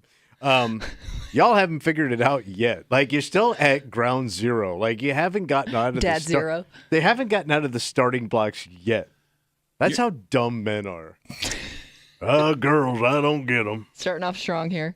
You're hanging out in the break room, Rochester's Classic Rock, 96.5, WCMF. If you want to watch a man do full-on impressions when he just has to do voices. I don't know. I'm a dad, but I'm confused. You can log on to the Odyssey app, WCMF.com, YouTube or Twitch. It's the break room, WCMF, on YouTube and Twitch. You can watch our live stream. Or watch our speak-up shows. That's Jumpin's running. A man who's never had children is going to be an expert while pointing. I guarantee there will be pointing, and he's pointing right now if you're watching the live stream. Practice pointing. You can all of that brought to you by our good friends at Three Heads Brewing. Three Heads Brewing, a bunch of good dads. Don't do that to the poor people watching the stream. Kimmy? Yep. How old were you when you had your first boyfriend? I think what I called my first boyfriend was in like 7th grade, and we sat at the same lunch table together, and then we broke up about a week and a half later. 12. It didn't work out? You would think with lunch involved it would have with Kimmy. Yeah. So 12, you said? So that's 12, It's probably right? like 12 or 13, All yeah. right. All right, so the boyfriend conversation has now showed up in the Duffy household. And she's 13? My oldest is 13. She started the Am I Allowed to Have a Boyfriend dance with my wife and I. And she says it's something her friends are already doing. And she's a teenager. I get the impression that there may be someone that's like on deck here that she's trying to like clear the runway for. And I hate this so much. Oh, yeah. I hate this so much. We are officially in uncharted territory. And I think my wife and I are on very different pages. So what's the problem? So my wife thinks it's fine, that it's time. And I'm not trying to hold my kid back. I don't want to be smothered dad. I don't want to be smothered dad. But the difference between my wife and I here is I want to know, Tommy, what having a boyfriend means to my daughter. Your daughter's definition. Bingo. What does a 13-year-old think being in a relationship is? Like, are they holding hands and sitting at the lunch table, Kimmy, at school? Is this kid coming over to my house at some point? When he does, if he does, what does my daughter think is okay and not okay in the house? Because there won't be a long time. There will not be. Not by a long shot, buddy. Watch where you're going, Buster Brown. Here comes Smother Dad. Okay, no, I'm not going to leave my kid alone. Shut up, you dick. All right. So the other conversation I guess you have to have is what are the rules when she's at his house? Oh, do we let her go to his house? So do you have to have the conversation with those people? Do they go on a date? Well, that's just it. All right, so we got a lot flying around here. You got to talk to the other parents. The phone number is 252-WCMF, 252-9263. The age we're dating is okay. You're right. I would want to talk to the other kid's parents, but my daughter's going to be, no, it's mortifying, but it's not going to happen if it doesn't, and I think so because I haven't had that conversation with my wife. But you're right. I have to be on the same page as these parents because I don't want my kid alone with their kid at their house if they parent different than I do. God bless you. Free country. Not my style, Buster Brown. I'm going to start saying Buster Browns. That's an old man thing. Well, I'm a dad with a dating daughter now. All right, so my oldest middle brother. Your oldest middle brother? Yeah, that one. He started dating his girlfriend at 14. And the mothers got together to break them up because they thought it was too soon. Okay. Oh, wow. Yeah. And that was what year? Well, that was 1960. And those 64. And those moms wanted to be involved. Right. And they've now been married for 55 years. Don't tell me that, you idiot. Don't tell me that my daughter's first boyfriend's her husband. But they've had a fabulous life together. Have they? Have we? You brag. He's a millionaire. They have multiple homes. My mother and this other woman thought we got to break this up, right? Okay. All right. What? Stay out of it. Look. Don't. I think sometimes you overreact. Oh, is that what you're doing? Is that what you're doing, man? Shut up, man. You don't know what this is like. Listen, I am a like mess. A dirt bike trying to start up. I will admit, I'm a mess with this. I feel like I'm losing my little girl. But take a breath. No, Butterfly Kisses is in a constant loop in my head. She'll look like a mama a little more every day. Look, my daughter thinks I'm an idiot, and I don't know what I'm talking about, which is fine. Teenage So she kids are makes supposed good to do decisions. But as parents, we know we're just looking out for our kids. Right. And we're trying to give them as much information as we can to keep them from getting hurt. That's my job, right? So for you to sit here and be like, oh, it's easy. You just got to get out of the way. No, you don't get out of the way. You don't get out of the way. But I think when you bombard somebody with negative, I'm not. You push them the other way. I'm not being a negative guy. Look, I sat down. Well, he's not being, I'm going to lock you up until you're, He's out of the getting house, close. Dad. He's getting No, I'm close. not. Buster Brown. You are at least open to the idea of her having a boyfriend if that means a specific thing.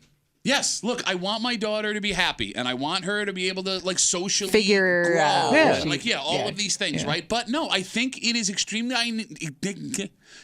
naive to be like, freedom, go ahead. Freedom isn't free. Ooh, you should write that down. Put it on a T-shirt, sell it in the rock shop. For all you dads out there, you need to earn that freedom, and I need to know what you think this is. I think but that's she fair. may not know yet until you're asking her, what do you think this is, when she's just starting to that's true. experience I don't know. That is too confusing for somebody, I don't know especially if- at that age. Like if my parents asked me when I was 13 what having a boyfriend meant, I don't know if I would have been able to describe that. Here's the answer. I'll we're let you going know. out, okay? No, I don't. But that's the only legitimate answer that she can give you. No, it's not, because that's not acceptable. Dude, the fingers are coming out. I love this dick. I love this dick. I got dad finger for you right here. Why don't you meet me in the men's room? I'll dad finger you good. That would mean we're dating. And Kimmy says we're not allowed to be alone in the men's room. 252 WCMF. I'm sorry, Kimmy, you were going to say something. I don't remember. I got thrown off But by I the think men's she room. agrees with me about you can't tell me something I can't explain something I Well, haven't I think experienced yet. it's going to be tough for her to define it, and I don't even know if she's going to necessarily tell you She ain't gonna tell you everything. Why would she? everything that all of her expectations. No matter, not saying it's going to be anything terrible, but she may water it down Okay, for fine. you But- as a but- dad. okay, You gotta wait, snoop around. Here's the rules. Here's my rules that I have established in my head is if we're going to do What's this. the dad rule? Again, 252 WCMF, my oldest, my 13-year-old daughter, approached my wife and I about, I think I'm old enough to have a boyfriend. It's good that she asks you. Because most kids, I would think at that age, would just try to hide it. Well, no, here's and pretend why. like they're not there. I don't even like boys yet. Here's why. Shut up. She needs my wife and I to get around. Right. Oh. Chauffeur. So she has to Yeah. clear this with Okay. us, right? And look, I mean, I'm pretty involved in my daughter's life. You I think. are, deeply. Yeah. I think. Well, look, every dad says that. No, but you do all I the saw her 2 hours last week. I'm pretty involved in my daughter's life. No, but you do all the after school stuff. Sure. You're picking her up, running around. But I want to make sure that when she thinks I'm gonna go, we're gonna go alone for 5 hours off. No, that's not gonna happen. I Right. want you to know. My rules are this: one, Right. no alone in the house if you're together. That does not happen. Two, public places okay, but I want to be in the general vicinity. If you want to go to the mall, I'm gonna be in the mall. I'll let you be. The mall or Tiananmen Square. That's about it. We're gonna have an eye on you the whole time with the whole Chinese army. Bro, I'm It's going to fine be a lot being- of work for you. I'll be Mao Dad. I don't care, Mao man. Dad. Dallin Stalin, that doesn't work. You get what I'm saying? Pick a communist leader and put Dad in front of it. I'm running Red Square in my house. I'm Ho Chi, man. All right, 252 WCMF, 252-9263. The parents have showed up because you are no help. I think you don't like my help even when it's good. It's because you never give good help. Because it's coming out of my stupid face. Yeah, if you didn't have a stupid face, maybe you'd give good Well, advice. tell God. Stupid. 252 WCMF. Let's talk to a mom first. Well, there you go. Jennifer's on CMF. Hey, Jen, how are you? Oh, I'm just great. I hate this conversation with a passion. Let me tell you, I hate this conversation. I just went through this with my 15-year-old. He was 13 at the time. Dude, if they have phones, you need to have rules about phones because, yes, there were dick pics. And Whoa, Jennifer, you can't say that. Okay, hold on. Let me back up here. Let me back up. Jesus. All right. You said with your son that he was sending inappropriate pictures of himself to people. Inappropriate pictures to her. Okay. It was consensual, but still not appropriate, obviously. Understood. So, yes. And then the rules, we kind of all figure this out together. Like you mentioned, nobody has rules about this stuff yet because it kind of comes out of nowhere. Yeah. But yeah, the rules, if you're going to be alone in the house, I'm going to be in the same room, eyes on you, because they were doing things behind my back when I was doing bills at the table. They're doing stuff behind me, and I'm literally in the same room. Now this is weird because I heard from this guy who's never had kids. Just let it go. Let it happen. Well, Listen, Buster Brown, you don't know what the hell you're talking about.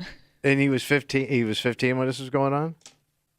He was 13 when it started. He's now 15. Oh, my God. Yeah. Yes. Get in touch with the parents. Oh, my God. Get in touch with the parents. Okay. This was something I learned the hard way. I'm like, can I talk to her parents? No. Why do you need to do that? Oh, you need to talk to the parents because she had no idea any of this was going on. Okay. Yeah. No, that's great. Jennifer, thank you Jennifer, very much for that call. I think you just scared him. Yeah, no, thank you. Great. Okay. Man, coming in hot on that one. Jesus. Everything I just said Yeah. previous to Okay, this, shut hold up. on. Shut up. I'm locking her in her room. She's never leaving the house ever. When she's done at the convent, she can date whoever she wants. Now, that's an extreme case. Is it? You We sure? don't know. Is We it? don't know. Is it? Is it? I think. Oh, mother. I mean, I You know have that- heard horror stories, but anytime I tell you those horror stories, you say you're blowing out of proportion. What? Yeah, remember when I told you stories from like past people I worked with, Yeah. like their Well, kids? no, that And you story go, is "Yeah, stupid. dude, Wait, so dude." what is it? Is it a thing that happens like you're now claiming, or is it a thing that doesn't happen like you claimed 10 seconds ago? Well, what anytime I tell you this stuff before, you think it happened? Mark that, please. Yeah, no. Thank you. To Jennifer's point, What? This is shocking. the phone is its own separate category too, because I mean that's part of their relationship. Whereas, and I totally understand why you want to meet the kid, meet the parents, because before, if you called a girl's house, you'd have to talk to her mom or dad first. yeah. Whereas that line of communication is completely cut out now, so you have to go out of your way to meet this kid and their family. Okay. Here's the thing: like, you may go through all this, and to Kimmy's point, like they don't even like each other in a week. No, you're right. That's what Like, I'm kind of like you could go through all this, and you can go through it over and over and over again, right? That's kind of what I'm anticipating. Like that's what being in Like middle and high repeating, school is. right. Yeah. But that doesn't mean it. Oh, but put that down. Oh, I'm sorry. Those were not words. I'm trying to reckon what was just said. If only Mumble my dad. child, you're trying to give parenting advice, and you've never even had a turtle. 252 WCMF. All right. I thought starting with a mom would be a good idea. That backfired big time. She scared the crap out of you. God All right. damn. 252 WCMF. The age it's okay for your child to have a boyfriend, girlfriend. Let's talk to Brittany. Hey, Brittany, you're on CMF. Hi, well, I'm another mom, but of much younger kids. Okay. But I was a teenager not all too long ago. And you were All a you need to Brittany do is teenager. make Out of sure control. that, I'm your age, so Okay. just make sure, though, that she knows that you care about her. That's really all it is. And, don't be too overbearing, but I think that it seems like you're on the right page. Like, just make sure you know what's going on, you're there for her, and then your wife can, answer any questions that she might have, and you're fine. What do you mean? Like, She'll what do you figure it mean? Like, out. where's my Stuff key she wouldn't for the- wanna ask like, you, no, put it that way. Why can't you ask me? I'm cool. No. I'm hip. Yeah, but what if it's I'm with sexual? it. Some questions are for mom. Yeah, you would. Some are for mom. It's the sex stuff. Shut up. No, but I'm saying. Well, no, go ahead. No, I No, go ahead. Go ahead. You have to be prepared for that. Do I don't have to be prepared for anything, Buster Brown? Listen, I'm not ready for any of this. I'm not ready for this, man. I'm yelling so loud my Apple Watch is going off. That's perfect. That's all you need to be. Okay. Just be you. Thank you. I'm serious. All right, I'm going to be me, Brittany. Thank you for the call. I appreciate it. This sucks so hard, man. Yeah. What the hell are we doing here? Why? What a cruel world that they... Because you know what? It wasn't that long ago, man. I was like the coolest. No, you were that kid. What are you talking about? You were that punk ass kid. Yes, I know of what I speak. With your wide flapping jeans and your wide flapping mouth and your stupid Yankee cap.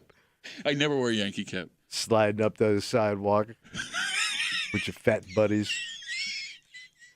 What the hell are you talking about? Reeking of candy and cheap cologne. Let me ask you a question. What? Wait, just because I got the Polo Blue knockoff at the dollar store doesn't mean I was any less of a person. That's a true story, by the way. All right, let's say a potential boyfriend does show up. Because, again, I think she's having this conversation because she has someone in mind. All right, That's but there's nobody there yet. As far as I know. Right. when I meet a potential boyfriend as dad, she's 13. Kids over the house. Yeah. What am I supposed to do? Do I come in as tough guy? Like hard handshake, deep voice, don't break eye contact for anything, stare into his soul, call him Buster Brown? But then you can chase him off. And then if you chase him off, it's your fault that he's not around. Okay, yeah, oh no. Yeah, but then she's going to blame you for running him off. Oh, no. She's 13, man. All right. I think that tough guy thing never works. Yeah, and if and to your point, if you chase this kid off right away, she's never gonna share anything with you about anything moving forward. I love how you pointed her. You could have said that. I kind of said that. No, you didn't say that at all. I said you're going to chase her. If you chase This her is away, your it's your fault. chance. This is your chance That's to not what she's saying. make her feel comfortable about communicating with you. And if you close that door right away, it's never coming back. That is golden advice. She's right. All right, so then I come in softy? I'm a big softy with her friends. You know what always ruined it for me as a kid was when my dad liked somebody too much. Okay. But I'm not gonna like him, and that's not an indictment on the kid. I'm just not gonna like him. I know I'm not gonna like him. Pretend you do. You know what you say? He reminds me of me when I was that age. Okay. Instant. All right. So And here's something else you're not going to be prepared for yet. What's that? The other side. They want to know about your daughter. Yeah, that's fine. But no, because that'll piss off. What's wrong with my daughter? Well, How dare you talk about my daughter? What do you think I raised? Because I've seen that too. So it's like dual warfare at the same time. You know, you bring up a good point. I hadn't thought about how my wife would react in that situation. Oh, she's not good enough? But what kind of question is that? Yeah, you're going to have to navigate the breakup. But Yeah. we'll worry about that further on down the road. But just all that stuff back and forth. Okay, all right. But see, I can handle adults. Like, adults are fine. But they're talking about your kid. Whatever, man. Like, it's fine. Yeah, my wife don't play, man, and neither does yours. No, well, that's just it. I'm worried about my wife. Oh, yeah. We were road comics. You can't hurt us. I understand that. My wife would not run out of road comics. She would Right. have never made it in Missouri. Yes. Well, good luck with everything, man. We got Facebook messages coming in. I really appreciate all the parents on hold. You're welcome. Waiting to help me out. Shut up. Brad writes us. You never trust a Brad. Our break room Facebook page. Brad writes, no boyfriends or girlfriends until high school, and even then they have to be closely monitored. No time outside of a public place. A date at the mall is fine. Alone in the basement or bedroom, no chance that happens on my watch. That's right. I'm kind of Get out of my basement. I like the way Brad's talking here. But I thought that was like old school. That was like my generation. What? You can't go upstairs. You can't go downstairs. Yeah, no. You think I should let my kid go up in a This room? relationship is purely a first floor situation. Yes, that's a perfect way to put it. Yeah, because I couldn't find all those parts on the first floor. I'm just talking to you as a teenage horn boy. You're a man in his 60s. But, bro, when I was... By the way, I'm talking to you as a teenage horn boy was the worst Big Bopper song of the 1950s. Hello, inappropriate baby. Bro, when I was 15, Shut up. my parents had rules, Shut up. and I found... I'm just telling you, I found all the spots. Shut up! Shut up! Shut up! The Stop good, talking. the good spots, No. and even the I'm better breaking your spots. microphone. Shut up! Shut up! Let's talk to Billy's on CMF. Bill, what's up, buddy? Bill, you there? Not much. How you doing? Good. I've been better, Billy. What do you got, buddy? Oh, I'm just saying, hey, good luck with your children. Yeah. Thank you. And God bless the troops. What else? That's it? That's all you got is just luck? Well, I need advice, Bill. I got 4 daughters. You ain't gonna know until it's too late. You ain't gonna know till too late. Bill, I'm gonna let you go. That's a T-shirt. I don't want to know what that means, man. You ain't gonna know till too late. It made it even more scary in the accent. Yeah. You ain't gonna know Till it's too late.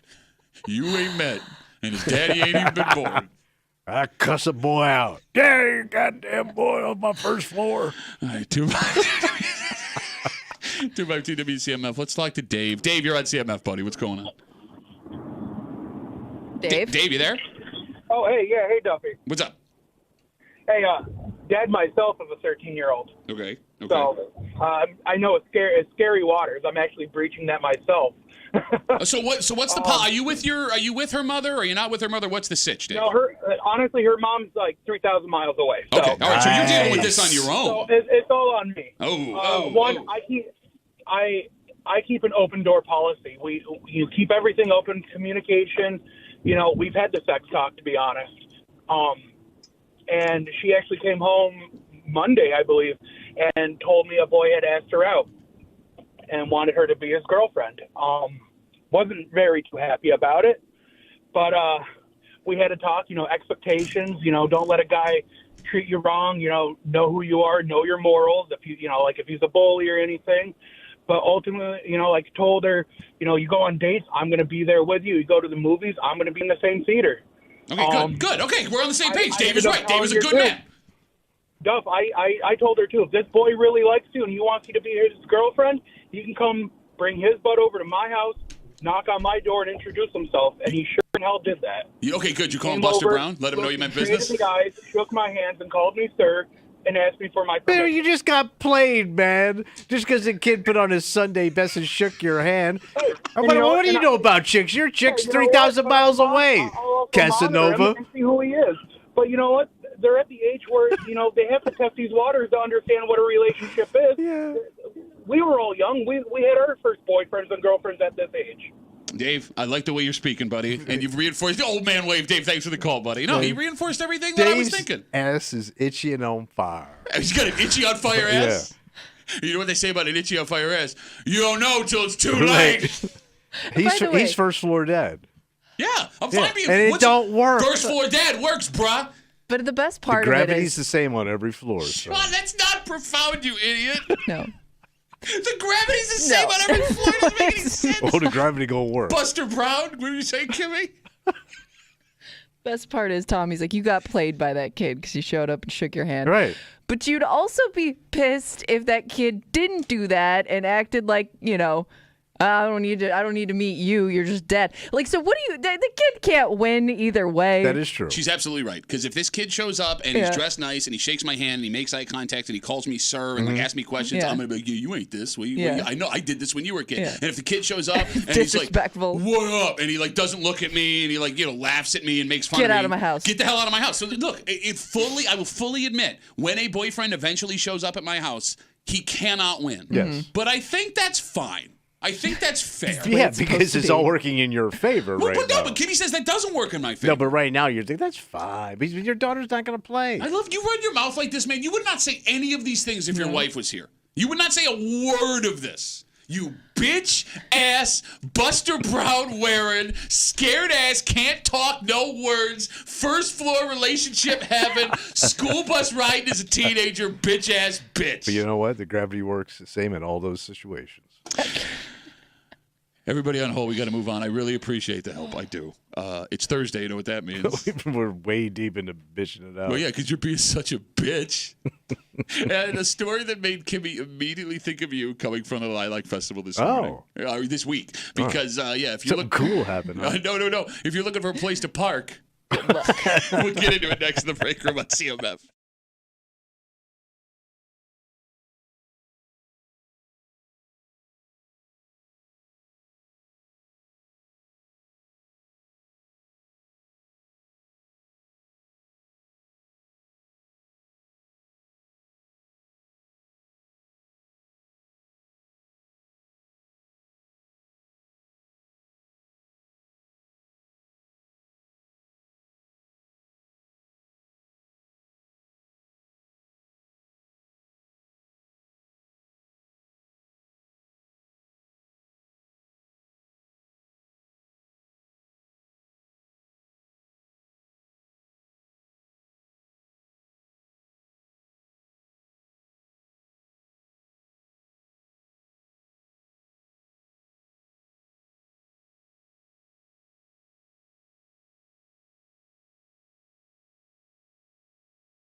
Kimmy, you and I saw this story yesterday. Yeah. And I know when it came on, we both immediately thought of the same exact person. Who's that loser? That would because if what he went through before caused him to just pack up and go home, No shot. I don't want to know what his head would do if Yeah. he witnessed what was happening here. What happened? You're hanging out in the break room. Rochester's Classic Rock 96.5 WCMF. We'll get to that in just a second, but it is Thursday. When you want to hurt someone in this room, you can't call them short or stupid or tell them that they have no idea what they're talking about ever when it comes to raising children. Ever. Really. You have to really hurt them. Something along the lines of, Pat Duffy, I want to be first floor daddy. My rules, you get out of my house. That's the way it works around my house. I'm first floor daddy. That's right. Bitch. We take all your bitch voices, Southern accented or not. We run it back for you. We call it Bitch Voice Theater. Happens now on CMF. The Break Room now presents Bitch Voice Theater, starring Thomas Muley and accompanied by Patrick Duffy. Oh, that's not true. No, it is, because you always make fun of my little outfit. Tommy's got little pockets. Tommy's little bitch pockets. He doesn't have any money all the time. Lives in his wife's house. Doesn't make any money. Hasn't had a raise in 30 years. Where am I getting my money You from? got a bitch according voice you? to try and distract from the actual point. Right. I get that old winter Oh, with your mouth. I got a Canadian mouth right across from me. Oh, I'm sorry. And I don't want to be Listen stuck to it. inside because I'm afraid to breathe all the rich, smoky Canadian air outside because I'm scared to have my lungs. And we don't know, Pat's mouth has been full of Canadian wood. Lines I'm of, Pat Duffy. I'm going to move into the house and be nice to Grandma. I'm going to take her to all her appointments because I don't have $50,000. So I'm going to be hugging on her grandma, little bitch. No, Because my Netflix is like $17 almost. Well, it's that. Hey, I got it. No big deal. I love to do my veggie garden, but I actually donate most of the veggies. I just like to do it. I don't Ooh, know. I donate my crappy zucchini. On the break room, we're all going to start dressing like Tommy now. We're all going to be gray buddies, but it's pissing us off because we're all wearing gray. Because we're just gray wearing little bitches. So you would do a line with him and go back to work, Billy? I never said that. What's wrong? You scared? Well, if you die, you're not going to get insurance, so... And that concludes another rendition of Bitch Voice Theater. Did you say if you die doing cocaine with your boss, you won't get insurance? Yes. I don't know. Okay. So the Lilac Festival's in full swing. Yeah. In fact, local, I guess, R&B soul artist, Yeah. Danielle Ponder is performing tonight. If you haven't seen her, I highly Yeah, you encourage said she's great. She's amazing. However, folks that are going down may have a problem finding a place to park. Oh, that slammed. Huh? Well, it's a combination of the slammed and the rain because the grass parking lots at South Goodman and Elmwood, where people normally park, you can't use them. Too soft. Yep, you got it. They call it the Tommy Muley of lots. Just super soft. And that has been forcing. Your mama got stuck last night. That is, we had moved on. We never move on for your mama. That is forcing people into the neighborhood surrounding Highland Park. Yeah, you gotta into the neighborhood. You gotta go searching. You just said back what I said to you, you idiot. I'm done with At you. least he's comprehending. I'm just taking it in. Yeah. Back in the neighborhoods. Oh, yeah, into the neighborhoods. All this mom talk and everything else going on. Despite the fact that, Kimmy, it clearly says road closed where these people are trying to park. And folks who live around Highland Park. But is it a road closed that like a neighbor made or the cops? Oh, no, it's the cops. All It's right, one so of it's a those. barricade. Yeah, kind of like direct traffic. People are driving around the barricades to park in these neighborhoods, and it's got people who live in the neighborhood furious because now they can't park in front of their house. I'd be pissed. There are lots of people who live in these neighborhoods that don't have driveways. Yeah, those are fancy ass neighborhoods too, isn't it? Some nice neighborhoods. I mean, some of it's working class. Oh. So, like, there's one woman who lives on May Street. She says that she has to park 3-4 blocks away right now. She can't buy groceries because she can't carry them all the way back to where she's going to. And, Kimmy, you saw this story, and you thought of one person and one person only. I thought of Tommy. Yeah, why is that? Because you, a couple years ago, Park Ave Fest, Yep.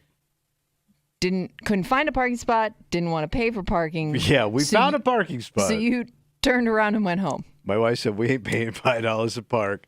We're going home. So I was thinking, how long do people give it before they maybe like take a lap around the block, don't see anything, and decide, well, I guess this was all for nothing. We're going home. I got to think if you've made a commitment, unless you're this psycho. I would think you'd search it out a little bit, but I bet you people don't give it very long before they get frustrated and call it quits. I don't know, like if you already planned like an evening with your somebody, if I'm taking my kids, like my youngest wants to go to the Lilac Festival tomorrow night. If I were to take my kids down there, Drive around.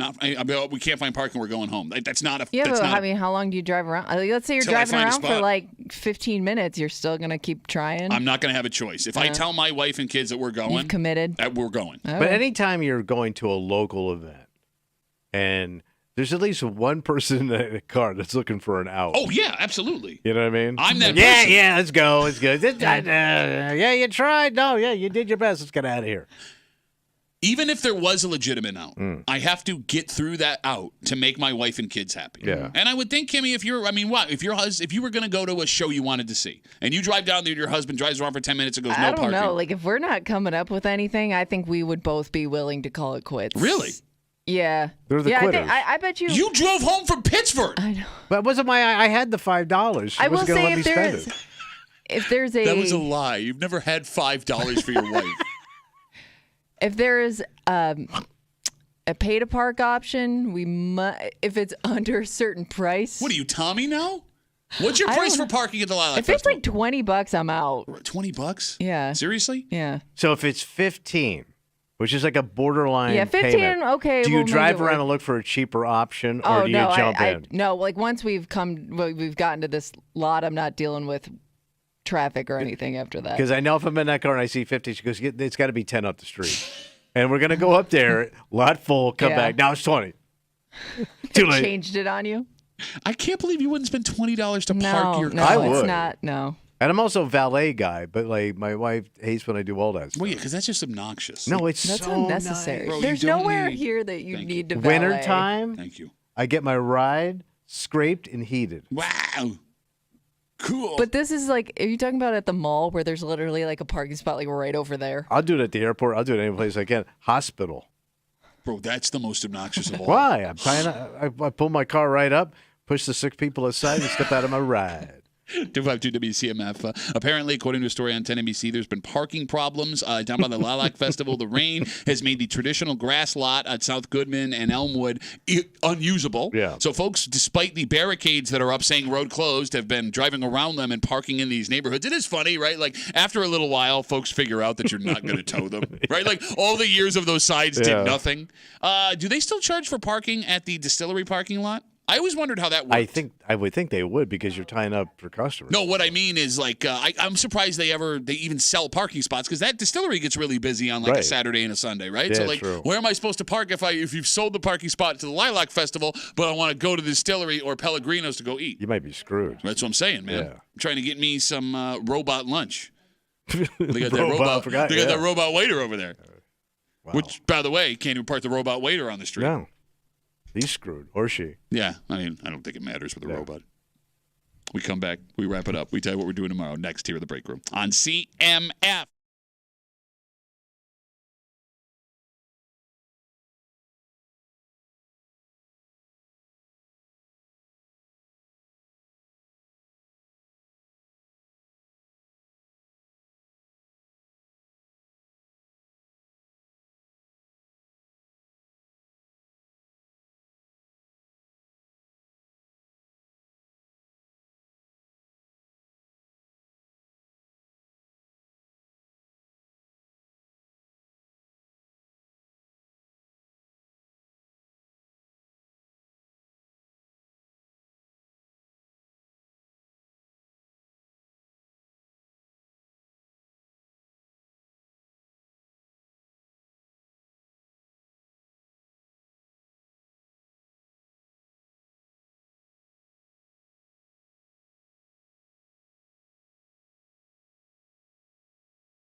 It's going to be Rapparoo. Radio Thursday Rapparoo. For a Thursday Break Room CMF. We got Friday tomorrow. Oh, yeah, buddy. You know what that means? Oh, we going to get creepy. Yep, Creep Cat coming at you. And then this weekend, we keep it rolling, baby. What's going on this weekend? Well, look, Boot Barn, it's now open in Greece. It's the second location in Rochester. This weekend, they're doing a grand opening event Sunday from noon to 2. Wow. You're going to have live music. Whole bunch of fun stuff. $20. Save $20 on select Western and work boots. You can save up to 20% on select clothing items, and there's going to be a really tough, outdoorsy, Western type guy hanging out. What's going on? I'll be hanging out at the Boot Barn grand opening event on Sunday from noon to 2. You're going to be there, and there'll be fun. Fantastic. Well, no, I'm glad they keep those two things separate. They do what? I told you when I screwed it up. You gave me an opening. Don't you ever give me an opening. Boot Barn, by the way, offers the broadest selection of leatherwork and cowboy boots, durable and comfortable jeans, clothing, workwear, and I don't know what to Western think fashion. of this voice. Have you been practicing? Because it sounds better. Thank you. No, I'm saying like Better how? If you didn't, just better. If you didn't know me, if you couldn't see my voice, I wish I didn't know you. We'll see you Sunday at Boot Barn, noon to 2. Your friends from CMF.